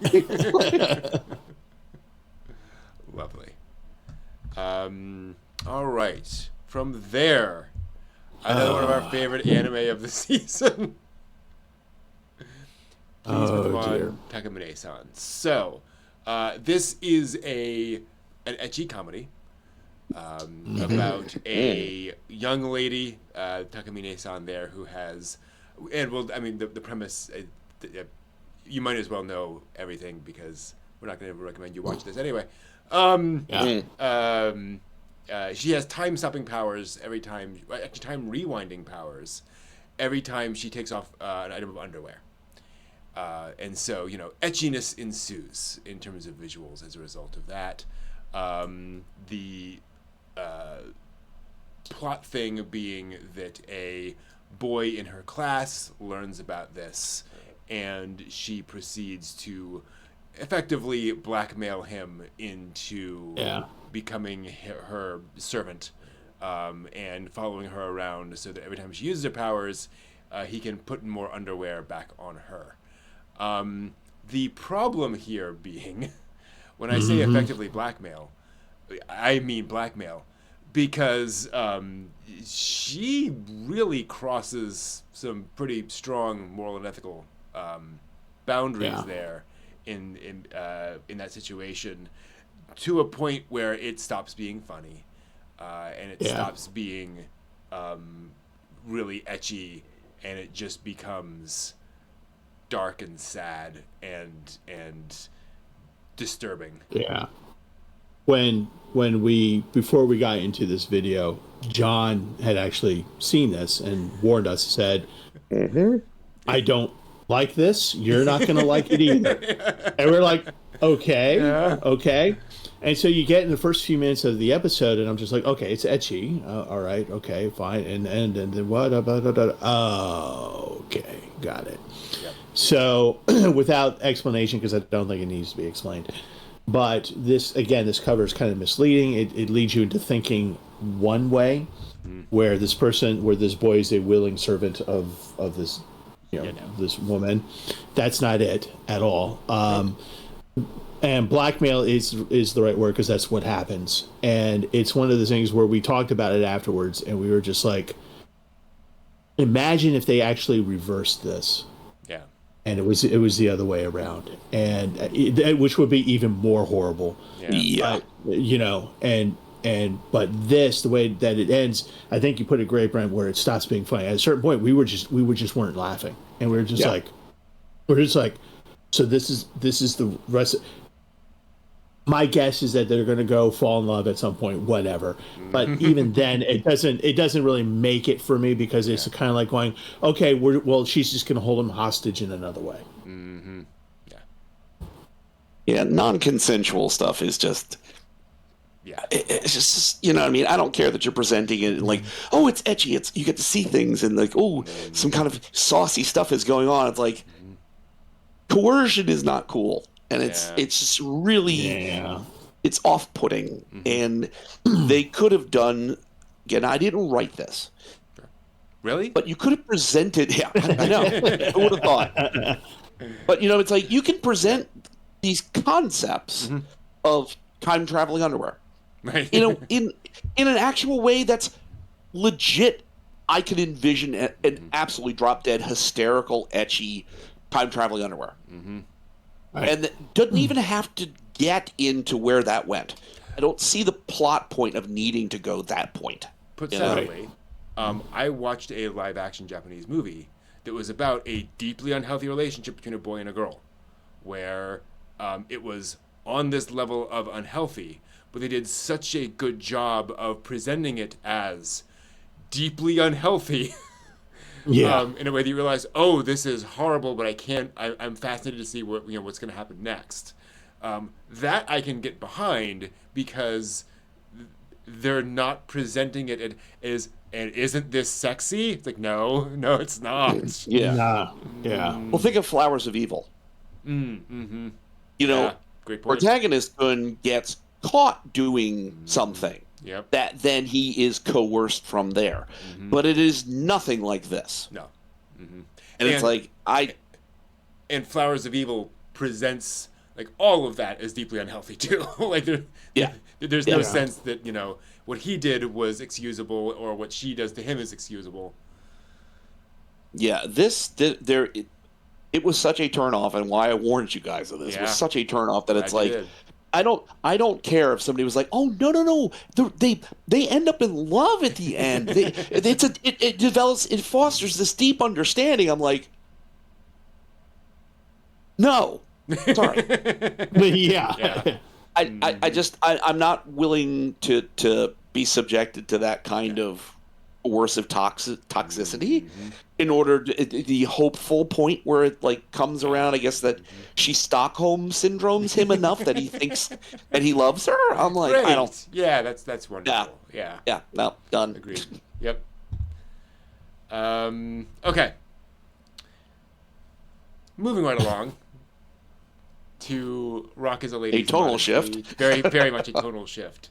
So the poster of this is a really good indication of what the show is. It's set at an elite ladies' academy, where, indeed, where everybody is just a perfect lady. Yes, perfect lady with drill hair and all of that kind of stuff. And then one of the girls who you find out it was not raised as a perfect girl, but is very much endeavoring to be seen as a perfect girl. Discovers that one of the other girls there is a rock musician, or at least a drummer, and gets pulled into a rock off with her, if you will. And sort of comedy ensues from there. What I think really makes this interesting is the how much the people making it appear very much aware of what they're doing. You can see the hair of the blonde girl. The first time you see her, she is sitting at a bench, and there's no one sitting next to her because her hair like takes up the entire side of the table because it's just so absurdly huge. So it's like I appreciate that self-awareness. But also, like, when it gets into when they rock, and the animation just suddenly goes off the charts. There's sweat flying everywhere. Like, they're really going hard, if you will, on those sequences, which I think helps to ramp up the intensity in a wonderfully comedic way. Yeah, we get the the backstory of the girl in the pigtails. Yeah. And what we discover is, excuse me, a home life that was not great, nothing abusive. Mm-hmm. But just, I'll just go ahead and say divorced parents. Yeah. And, that kind of a thing. And the mother really wants good for her daughter. And so she's at the school and she's trying to do the thing so that the whole betterment of the family by going to the school and then marrying the right guy. Yep. And you kind of go through this thing, and then she meets up with the girl on drums who's supposed to be the wonderful maiden of the school, right? Mm-hmm. And then you discover, and then they discovered that they play music, and then when you get to that point, it stops being about this elitist girls' school, right? Mm-hmm. And they're like literally playing different instruments, trying to outdo each other, and they both get funnily psychotic with each other as they're doing this, right? It's quite fun, but the animation is really good, and they're really going at it, and the song is just like really and the way that the drummer girl, the maiden of the school, is, she's perfect, the whole 9 yards. At the end of it, when she's talking to the girl who just wails on that guitar and basically just says what she says to her in just that psychotic fashion, and then in the next frame, she's just like, I'll see you in class tomorrow. Bye.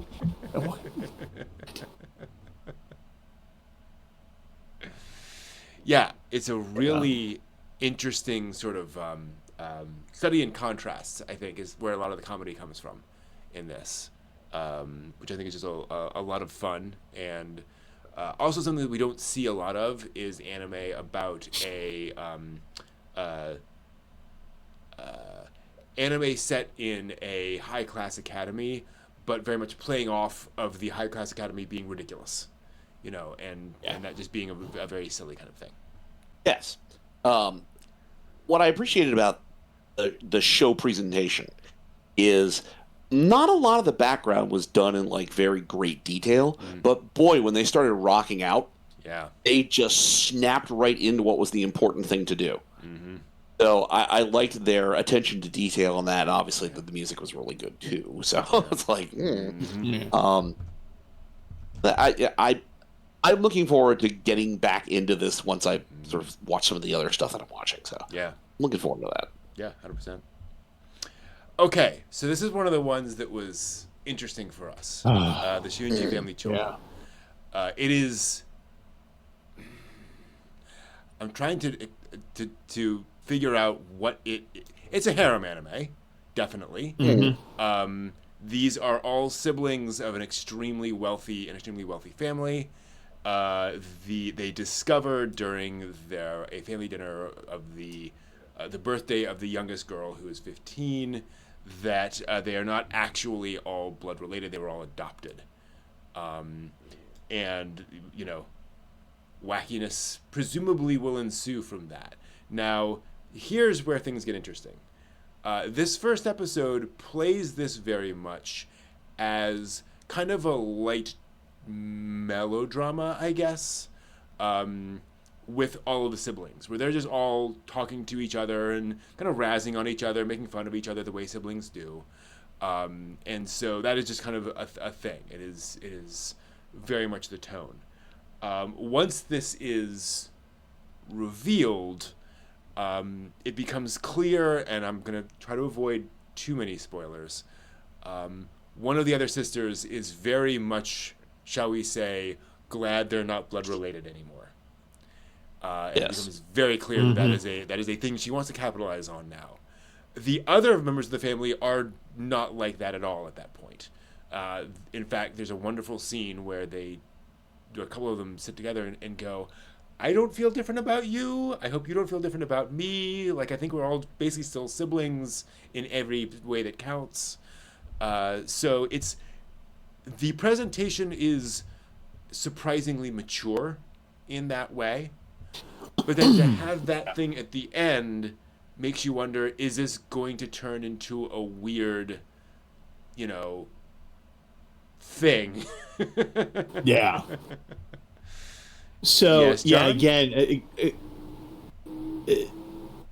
it's one of those things where it's just like one of the premises of the story is that a thing had happened prior to this. Again, don't want to, spoiler.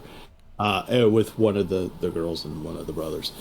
And it didn't go anywhere, but it was a thing, apparently. But then, it for dealing with this subject, and we see so often of the oh, we're not blood related.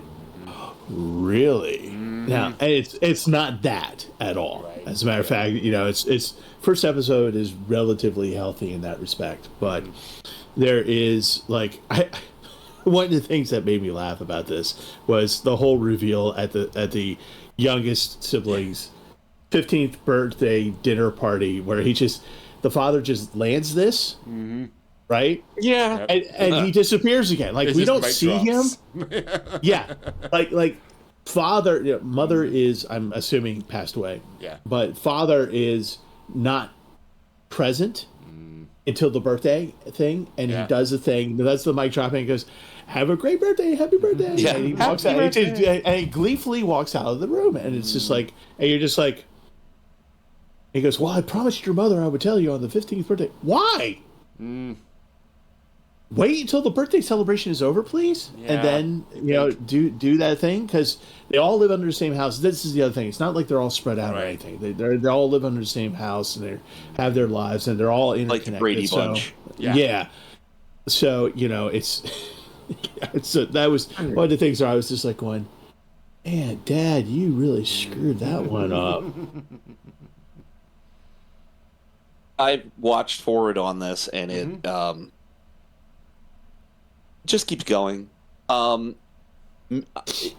Personal opinion is there's a real missed opportunity to comedically, but more seriously address what I think they were going for, which is what are the terms of connection? What truly makes you a family? What truly makes you siblings and connects us together and changes our perspective from, oh, you're attractive, I think I'd like to go out with you and marry you, etc., and changes that perspective to say, you are my sibling. I care for you, I love you, I want to protect you, I want to be with you, but not in a romantic way. Yeah. And it's trying to deliver that message, and it just feels like as the episodes subsequently go on, it just becomes, do I really love him as a brother or as a man? And it's just each person keeps approaching brother to determine whether they love him or not. Maybe they do. What happens when they say Daisuke? Does that mean she loves him? And I'm like,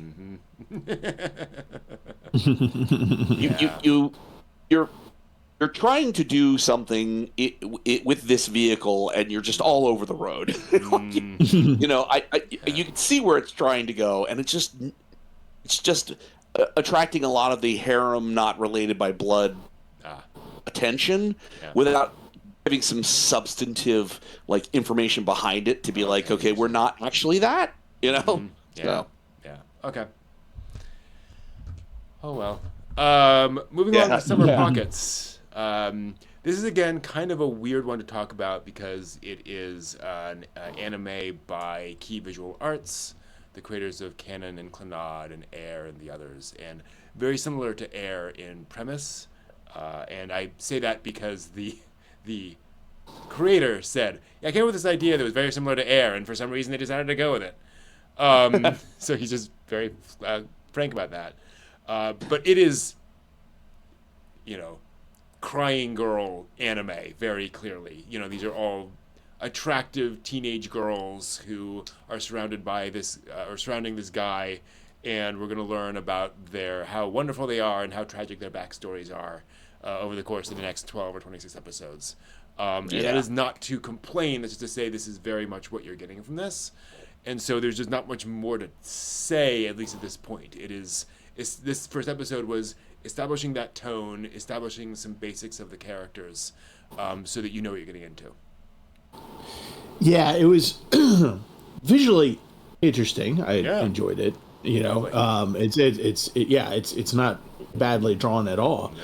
No. But once once we learned that information about, well, this is basically Air, and I was just like, oh, do I want to be miserable? Do I want to be, do I want to, is this what I want to do? And for me, the answer is not really. I'm sure that this will be a good anime, and I'm sure that there will be an audience for it, and so forth and so on. And it's done by competent people, obviously. Oh, yeah. But for me, I'm just like going, all right, life is life, my real life, and you know what? I'll handle that, not this. Okay, well, I don't need this in my life at this point.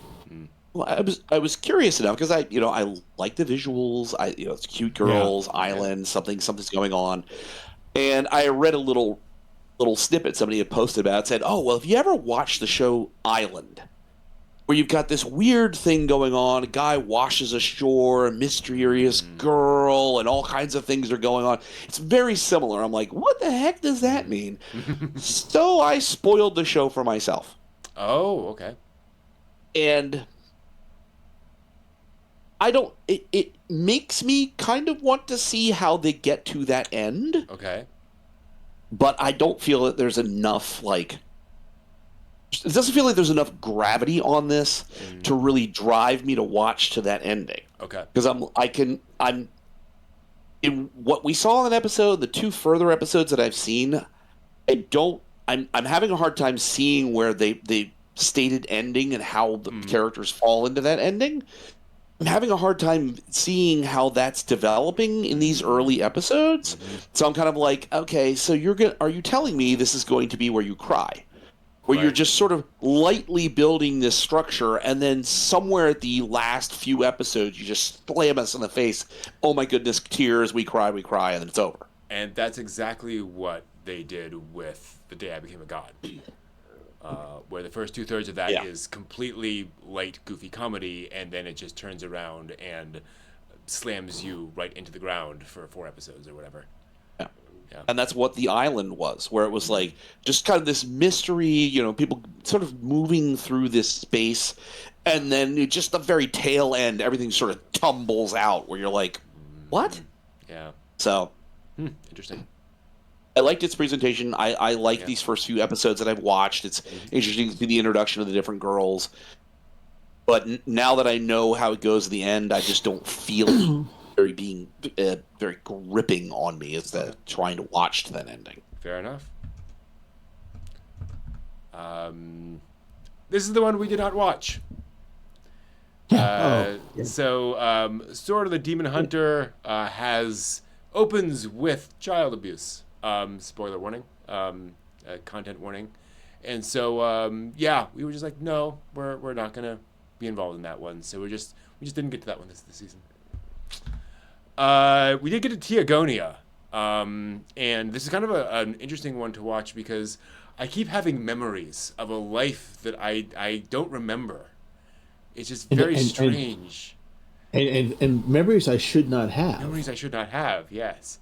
I am joking because that is a thing that the main character says like 5 times in a row in 2 minutes. This is a shonen fantasy action anime. The main character is trying to defend his village from essentially monsters, and there is a kind of a unique thing happening, and I want to give them credit for. There's this unique thing around how they harvest magical resources, and then who gets those resources, and sort of distribution of those things. And so it starts to delve into questions around what's the right way to do that. That said, the first episode is very much, here's your main character, here's what's going on in the world, and here is his big problem, and here's some fight sequences. Like there's no character development, there's no real anything else. It's kind of reinforcing those themes throughout that first episode, and it suffers the way a lot of shonen anime suffers, where it kind of doesn't go anywhere for a little while. Yeah. When we saw this and we're looking at the most interesting part, which is the distribution of the power amongst the people, who gets it, who's the lower tier that don't get it or very little of it, and who gets the most of it. And it's a perfectly shonen thing of, I'm the man, the boy that's going to become a man and get all the power and do good things with it. And so that's kind of a little bit tropey. But the other thing of it is that, as we're joking around about having memories that we should not have, it goes back to the life that he isekai'd from, or we think, and so he just keeps saying that over and over again. Yeah, this does feel like it would have. Oh, go ahead, John. Well, no, I was going to say, I want to watch at least another couple episodes of it, because I'd like to see if it really kind of picks up any pace.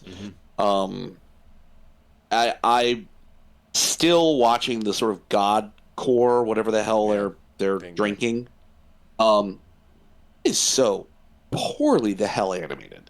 I mean, and it's just it's a little nitpicky thing, but it's like, you just make it look like an avocado with like a couple of branches sticking off the side of it. It's like, I you know what I mean? It is so noticeably oddly animated, and it's like it detracts from like how interesting that particular thing is, and this mechanic in that world, and it's what makes me want to see a little bit more of it, to see whether, if you're going to just sort of slapdash this important plot part, this is an important thing to people's skill and power development, and you just kind of dial it in. How else are you going to dial this in? Yeah. So I'm going to see a little bit more of it. I'm curious about it, even though I can't understand these memories that I have from another world. Yeah. I'll also say they have put together a very engaging cast of characters. There's no obvious villain character so far. There are characters who are acting probably not in everyone's best interests, but also probably for reasonable reasons. Right. And the characters from different perspectives who say, this is fine, this is not fine, this is why I think that. But I think like I would, unlike some other shonen anime, I would like to spend more time with all of these people. Right.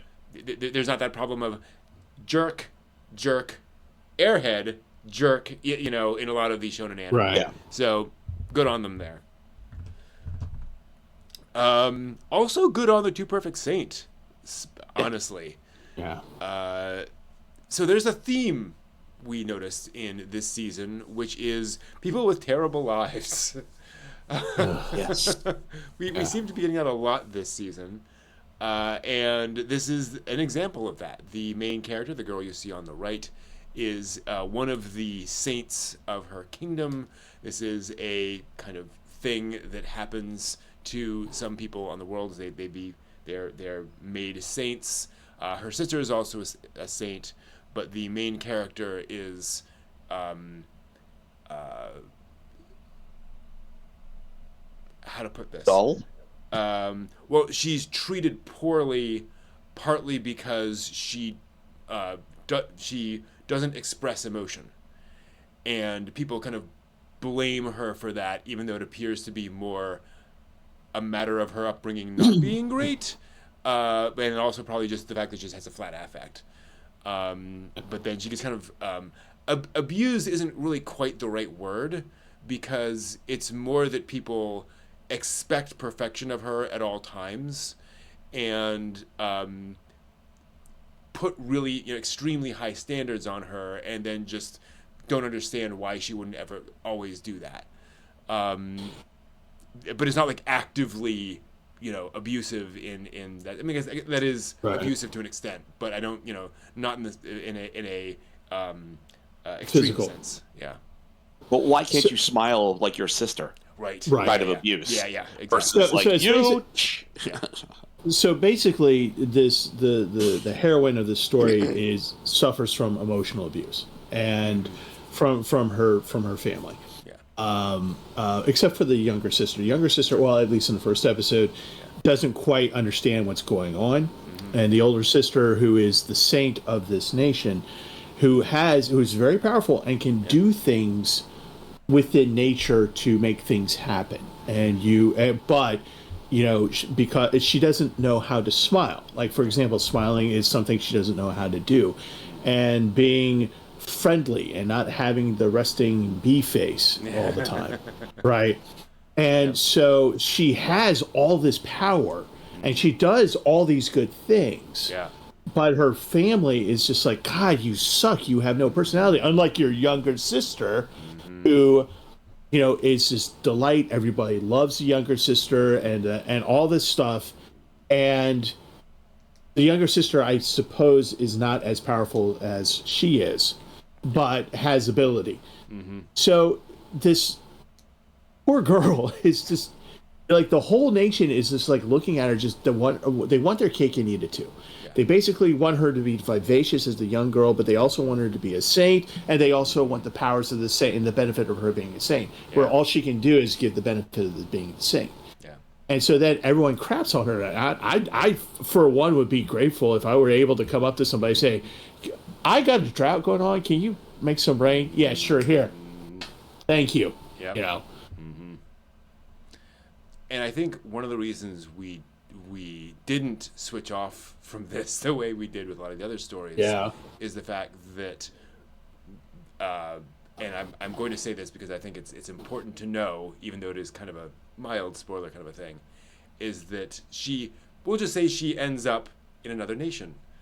And as a result of things happening, and it becomes very clear that other nation will much more appreciate her than the previous nation. Yeah. So there's gonna be kind of this contrast of, people like me, people appreciate me for who I am and what I do for them. A healthy relationship will be modeled in this show, as opposed to entirely unhealthy ones. Yeah. Well, and again, I've talked about it before, the saint's power is omnipotent. It shares a lot of similar things with that. And if it hadn't been for that last few minutes where it's like, is she just going to live this miserable, horrible, oh, no, really? No, it doesn't look like that? Oh, well, I can get back on board with this now. Okay, that's too bad. Exactly. And that was the point that got me to be like, oh, good. It's got a character who is a likable character, despite her not showing emotions very much. She's a very empathetic character with all of the people that she helps, and it's like you get a very good sense by the end of the episode. It's like, wow, this is the opportunity for her to stretch her wings and to blossom. Yeah, and don't want anything negative for her bubbly, effervescent little sister, but it also is that little twinge in the background to be like, for all those people that treated you badly, I can't wait to see what their comeuppance is going to be. Please tell me there's comeuppance. Mm-hmm. Yep. So that that piqued my interest. Yep. Moving on to the Unaware Atelier Master. This is more of a standard anime series. I'm trying to be careful with my words here because it's not generic, really. It's not really middle of the road. The main character is another example of a character who is kind of booted out of an adventuring party because they don't really care for him anymore. But unbeknownst to him, they're an extremely high-level party. The things that he was involved with, that he got skills in, end up being incredibly powerful outside of that adventuring party. So when he goes and just tries to help people normally, he's executing at this, absurdly epic level. So he begins to attract his harem. We'll try to be honest there. But what's sweet about it is he is this genuinely sweet, helpful person who just wants to get by, have a job, do all the normal average things, and does those so incredibly well that everyone is just kind of agog at him and wants to have him around now as opposed to the other party. Yeah. So there's a lovely heart to this one. One of the nice character development things in this particular anime was that when you first meet him in the party and he's doing all the things and for this party that eventually kicks him out, you have no sense that he has that level. True. Yeah. Right. That his stuff is epic. All you see is these adults treating him badly. Again, another anime where someone's being treated badly. Yeah. And they kick him out, and then you're just like, oh, poor guy. And then he gets a job, and you're like, oh, hope he does well. And then you go, holy crap, he did absurdly well. And then it progresses from that point on. And the people that are dealing with him are just like, and this is the other part that I liked about this particular anime, are thoroughly confused. Yes. Right? They are just like going, wait a minute, didn't he just say like he sews buttons and can mix concrete and that's it? What do you mean? Oh, I used to do this mining in the village. Oh, really? Yeah, I can probably help you out with a couple of things here and there. Gold pile, it's just like, so, everyone's just like going, how do we, and it's not that money is no object to this guy. Sure. But it's not primary concern of his. Well, and to your point, your earlier point, one of the things I appreciate about the show is that partway through, when one of the characters finds out about this, she starts telling people, don't talk about this guy. Yeah. Because somebody this skilled, who's able to do this many things, is going to attract the attention of a lot of different people, and we've got to make sure he doesn't attract the attention of the wrong people. So thinking about that from a world-building perspective is kind of impressive. Yeah. Well, when we watched it, I likened it to Country Bumpkin from the last dungeon in the kingdom. Okay. Where it has a lot of the similar aspects where it's like, oh, well, I used to cut wood, for firewood in the village, and then knocks down like 3/4 of the forest with like the move of his hand, and everybody's like, "Oh my gosh, what'd you do?" Well, I'm the weakest one in the village, so it feels very much like that, and I really enjoyed that show. I like having an OP protagonist who isn't a douche. Yeah.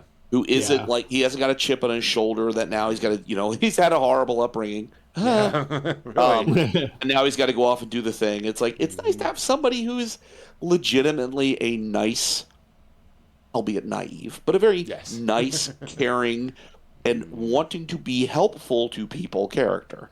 And the people around him that he collects his little harem are good people. Yeah. You know what I mean? Like, his experience with his initial party gives him a taste of not good people, but that doesn't sour him. True. Right. And it's like, that's nice. It's sometimes, that's the amusing part of the show, is to make fun of the plucky idiot where people are like bad around him and he's like, oh no, you're just hungry. It's like, no, they're bad people. Yeah. And you're like, oh, let me fix your button. I'll sew your tie on there. It's like, oh.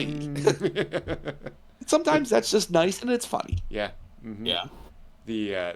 I'm reminded of the sequence from Police Squad. when the Yeah. entire crowd does it, at once.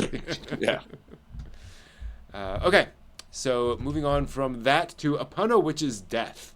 Now, given the title, you'd think this would be a pretty dark, serious anime. It's not, weirdly.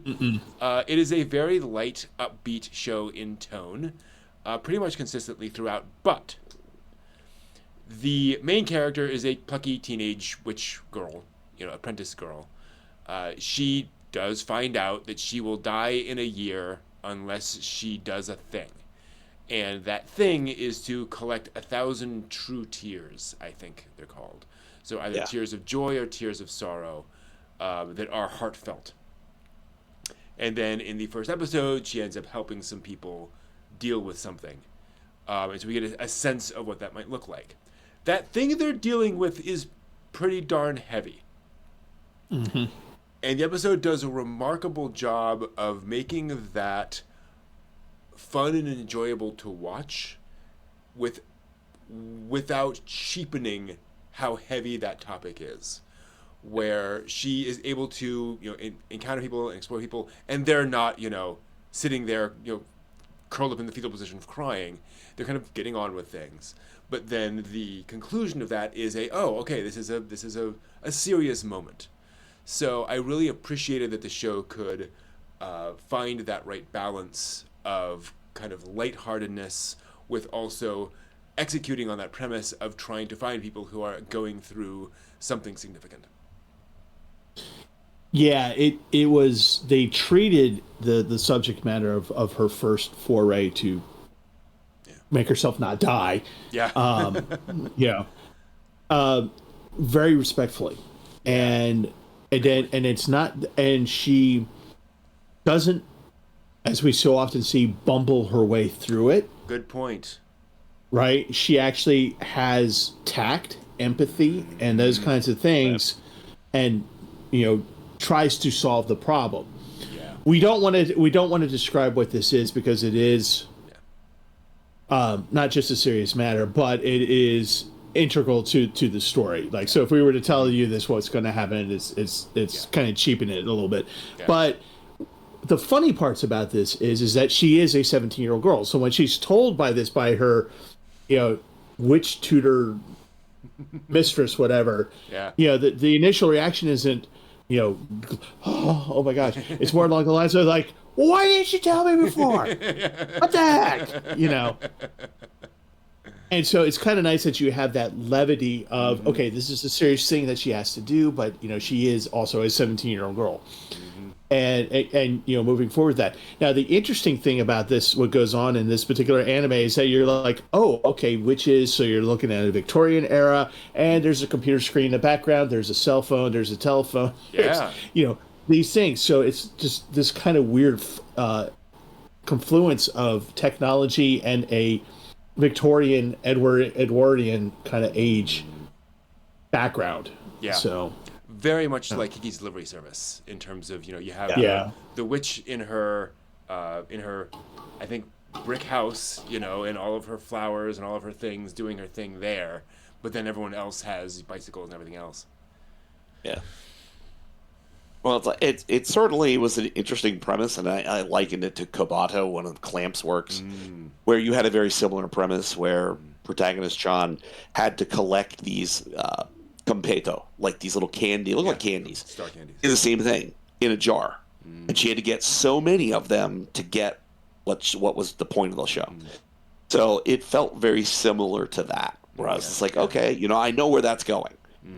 So I'm curious to see generally what the response is to people who are seeing this for the first time, as to whether they are supportive of it, whether they like it. I like the idea of a sort of bubbly 17-year-old witch. In Kobato, it had comedy, but it wasn't as comedic. Okay. So I think this will be a much more lighthearted take on a very serious thing. Yeah. So it was definitely reminiscent, but also a fresher take on something that was I've seen before. Gotcha. Cool. And then we get Yaiba Samurai Legend. which is a remake, I guess, of a 90s anime and I think manga as well, by the mangaka behind Detective Conan. So if the style, and it's kind of hard to see in the shrunk up thing, Yeah. but it is very much the Detective Conan art style. Also, interestingly, they're trying to capture a kind of 90s, like maybe late 80s, early 90s aesthetic visually with the animation. So it looks and feels kind of like an early 90s anime, which I think is really cool. That said, it is shonen, shonen, shonen, shonen, shonen, shonen, shonen, shonen, shonen. Yeah.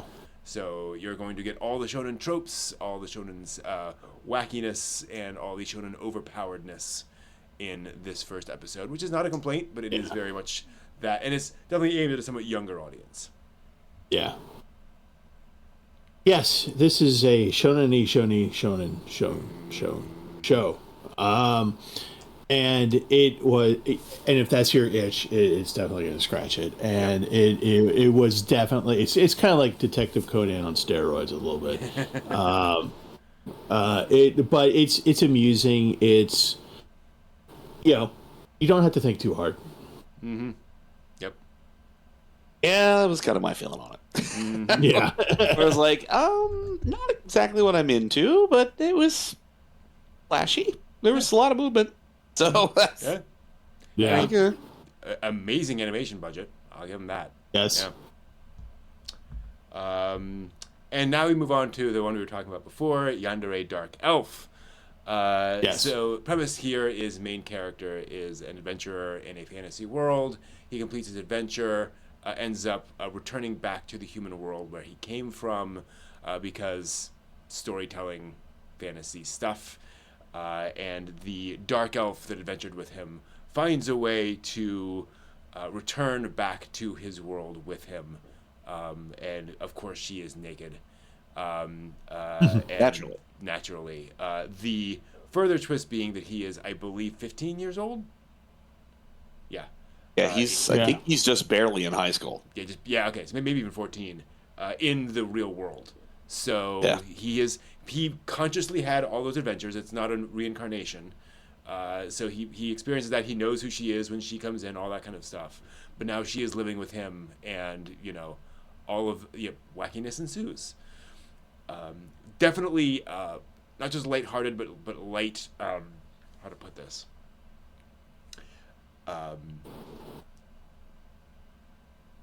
Light, I think, is kind of the general word. It is just light fun, etchy. silly. Yeah, light etchy. Yeah, etchy. Yeah. Again, this is the one where I had the brain fog earlier. So one of the things I thought was interesting, because I just don't see it that often, is actually the protagonist Kun comes back to the world after he does. It opens up with him doing the thing. This is not a spoiler. Yeah. Him achieving the quest, and he comes back to the normal world, and he's just kind of sitting there doing the normal day-to-day 15-year-old boy thing, and he just kind of from time to time he thinks about his adventures and stuff like that. And he goes, I wish I could be back there a little bit, but we'll see what happens. And as he was leaving that world to come back to his regular world, the dark elf here, Yandere, is just devastated that he's leaving. And, she's upset and whatever. And, of course, she nakedly comes back to this world and shows up nakedly and shows up, and it just goes on from there, and she is very light etchy. It's not like the backwards in time panties things. Mm-hmm. All of this is more along the lines of there's attraction. He understands that he's 15 at this point. Yeah, and so and he's just like, yes, this is great in a certain way, but I can't. Mm-hmm. This is not a good idea. And she starts to figure out a little bit, and she just is, and I think at this point in the story, she is just enjoying his world and learning about his world and all that good stuff with the light etchy comedy of Large Tracts of Land. Yes. Yeah, I watched forward on this, and it just delivers all of that just ongoing. Okay. It's still funny. Mm-hmm. It's not hysterically funny, but it's still funny. It's still cute. There's still there's awkward moments. There's not a lot of censorship, so there's an awful lot of things going on in any given ecchi moment where it's like, oh my goodness. Each episode is like 12 minutes long. Okay. And then there's 12 minutes of, at least the where I found it, unsubtitled, like chibi rough drawings. Oh, interesting. Huh. And it's like these characters in the background in like, one of them was like they were all in an office setting for some reason, like at computers talking. Okay. No idea what was being said, but it's like, so really, I'm not sure what those are. Mm-hmm. Do you have 12-minute episodes, and then this other thing was supposed to be like a short or its own episode or different setting or something? Mm-hmm. I found it very interesting.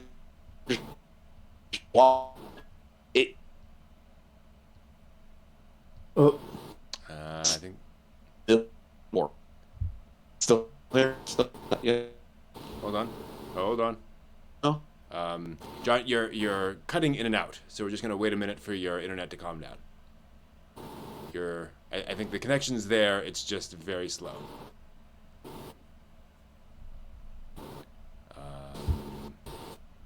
We'll give it a second. Yeah, we're getting an occasional just like sound from your end. Ooh. Are you there now? Yeah, we're just getting getting an occasional ping of noise.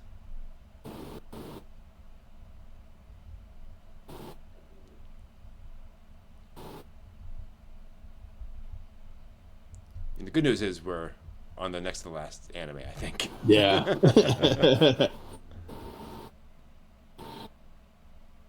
After this. Never mind. Is that Zabutasi? Yeah, There we go. Cool. There you go. Yay! I'm just about done with this. Well, we're just about done, so that's good. That's fine. It literally, when you were saying I was popping in and out, it literally like somebody, it was flashing video connected, disconnected, disconnected, Wow. disconnected in like rapid order, like somebody was clicking me off and on. Yeah. Huh. Weird. Okay. Where the hell was I going with whatever the fuck I was saying? You were saying you've gotten a few episodes further in. He is. They're doing this kind of weird thing with 12 minutes of regular episode, 12 minutes of like an omake, maybe.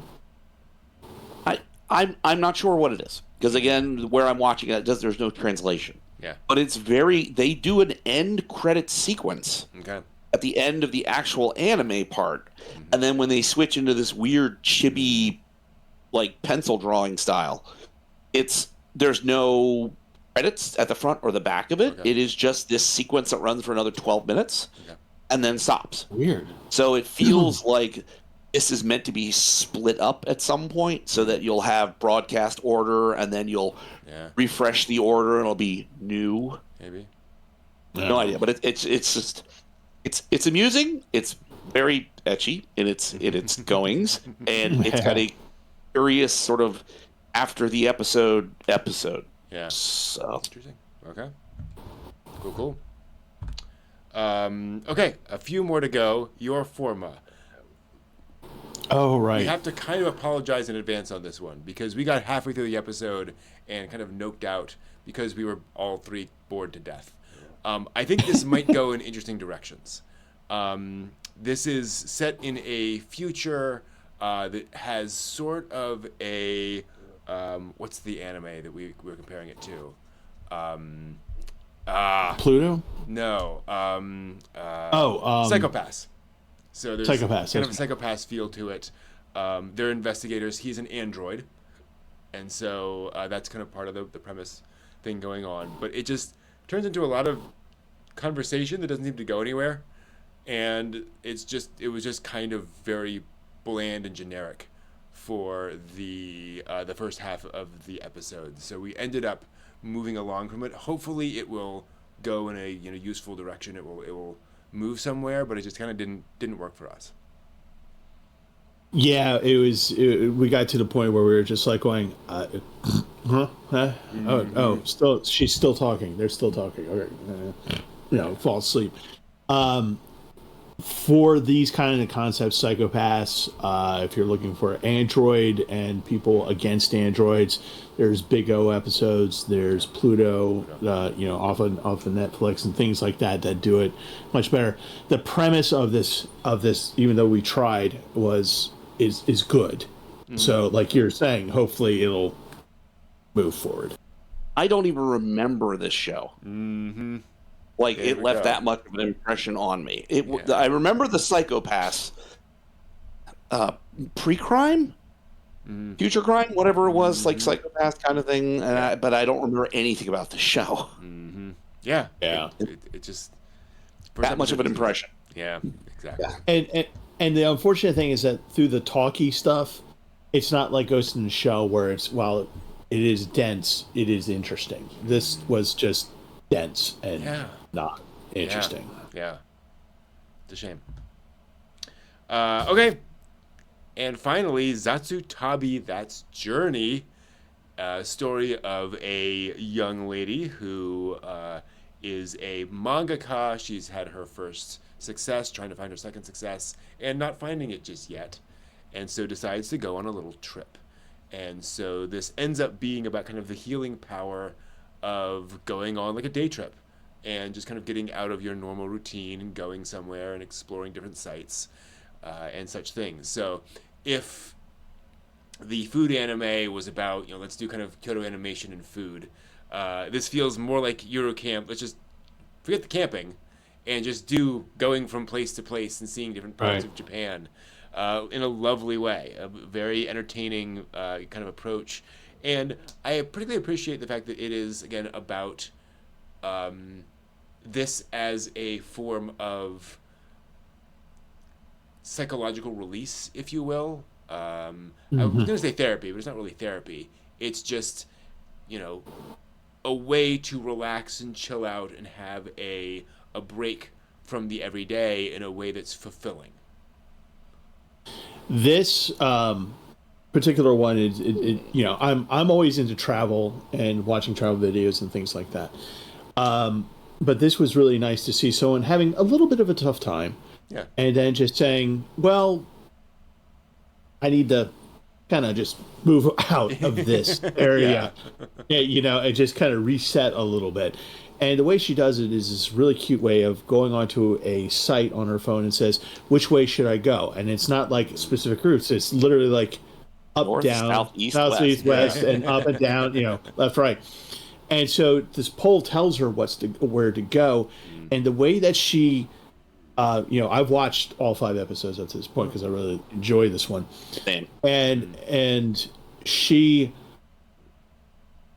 just takes the general direction, but she decides where in that general direction she's going to be. Mm-hmm. And so she does the trip, and then she is sometimes ignorant of what's going on around her insofar that she doesn't know things, but she learns things. So it's not that she's stupid or ditzy or anything like that. It's just like, oh, I didn't know this. Yeah. Oh, I didn't know that. And there's one, I forget if it's in the first episode. No, it's in the second episode, I think, about oysters. Anyway, so so which was, and I thought about you, John, and your thoughts on oysters. But anyway, so she has a degree of control of what she's doing, but she likes the impromptu-ness of all of it. Okay. Right? So she doesn't make a reservation. So this is all stemming from her like, oh, I didn't make a reservation, but this is kind of exciting. Oh, I'm going to have to talk to somebody. And move forward, and then she does these things. Now, one of the things about Eurocamp that makes it so successful is the fact that you have a narrator or somebody that comes in and says, here's the thing that we will explain to you in a fun way real quick. Here you go. And so you have that element in there where you go, okay, this is the train she's taking, and here's the sloppy, and I'm quoting the anime, sloppy written map. And she has like a crudely drawn map of the train trip. And these are actual places, much like in Layback Camp. These are actual places, actual scenery. So clearly they're taking photos and going to these places and incorporating them in to the anime, to the point that when you watch further episodes, I found myself pausing to read all the stuff that's being said, like the actual talk about stuff, and that's really interesting. And then, of course, as John, as you're aware, you guys are aware, as she goes forward, she takes a person with her, and you meet different people in this grouping, and you discover that she's in this grouping of people that are kind of diverse in terms of age and where they are in maturity. Cool. And it's really kind of nice. But she makes a very good point at one point as she's making these travels in the 5 episodes, which is, I really like having my friends here, but I'm doing this by myself today because I really like doing it by myself. Okay. Just like Eurocamp. Yep. True. Where Rin goes off on her own. She does her thing, but then she also comes together with Nadeshko and the other girls to like have time together. So it's important. And it's interesting, Brent. I hadn't quite thought of that. You know, this might not just be the local JCs being like, hey, talk about our castle. Hey, talk about our oysters. Yeah. This could be an interesting, like, welcome to the NHK. They're giving this as an example of how do you de-stress? You're not doing well. You're feeling frustrated. Why don't you get in a local train and go and see some sights? Rather than, feeling stressed out of your mind and just working all the time at that black company that's trying to kill you. Why don't you go to a hot spring? Go to a little onsen for a day trip. Soak your feet. Relax. So it feels kind of like that kind of thing where it's like, here's Japan to look at, and isn't this a great way to unwind? It's like, that's beautiful. That's cool. I can definitely see that. Yeah. Interesting. And I'm really liking it. It's at a time right now, I think this is one of those anime where I was saying this to you guys earlier, where I'm just like going, I kind of needed to watch this one right now in my life. Just kind of get the head on straight. And this is taken from the view of a girl with other women in her life who are mangakas or trying to be a mangaka, and trying to find those inspirations and things, and how they travel, and what each personality is different. We have the eldest one, very mature adult, and I put that in quotations because she loves sake. So we talk about that, and not in the sense of what is sake, but more in terms of, wow, she drinks a lot. And then you have some who are, she has the girl, our heroine has a younger student who calls her senpai, while she has a senpai herself that she goes on trips with, and that senpai has the older senpai. So it's kind of interesting to see all those dynamics, and a bestie that periodically shows up. Cool. Well, that is, I believe, 31 anime that we watched this season, and our thoughts and perspective on that. So hopefully you find that useful for your season. Thank you very much for watching, and we will see you next time. See y'all.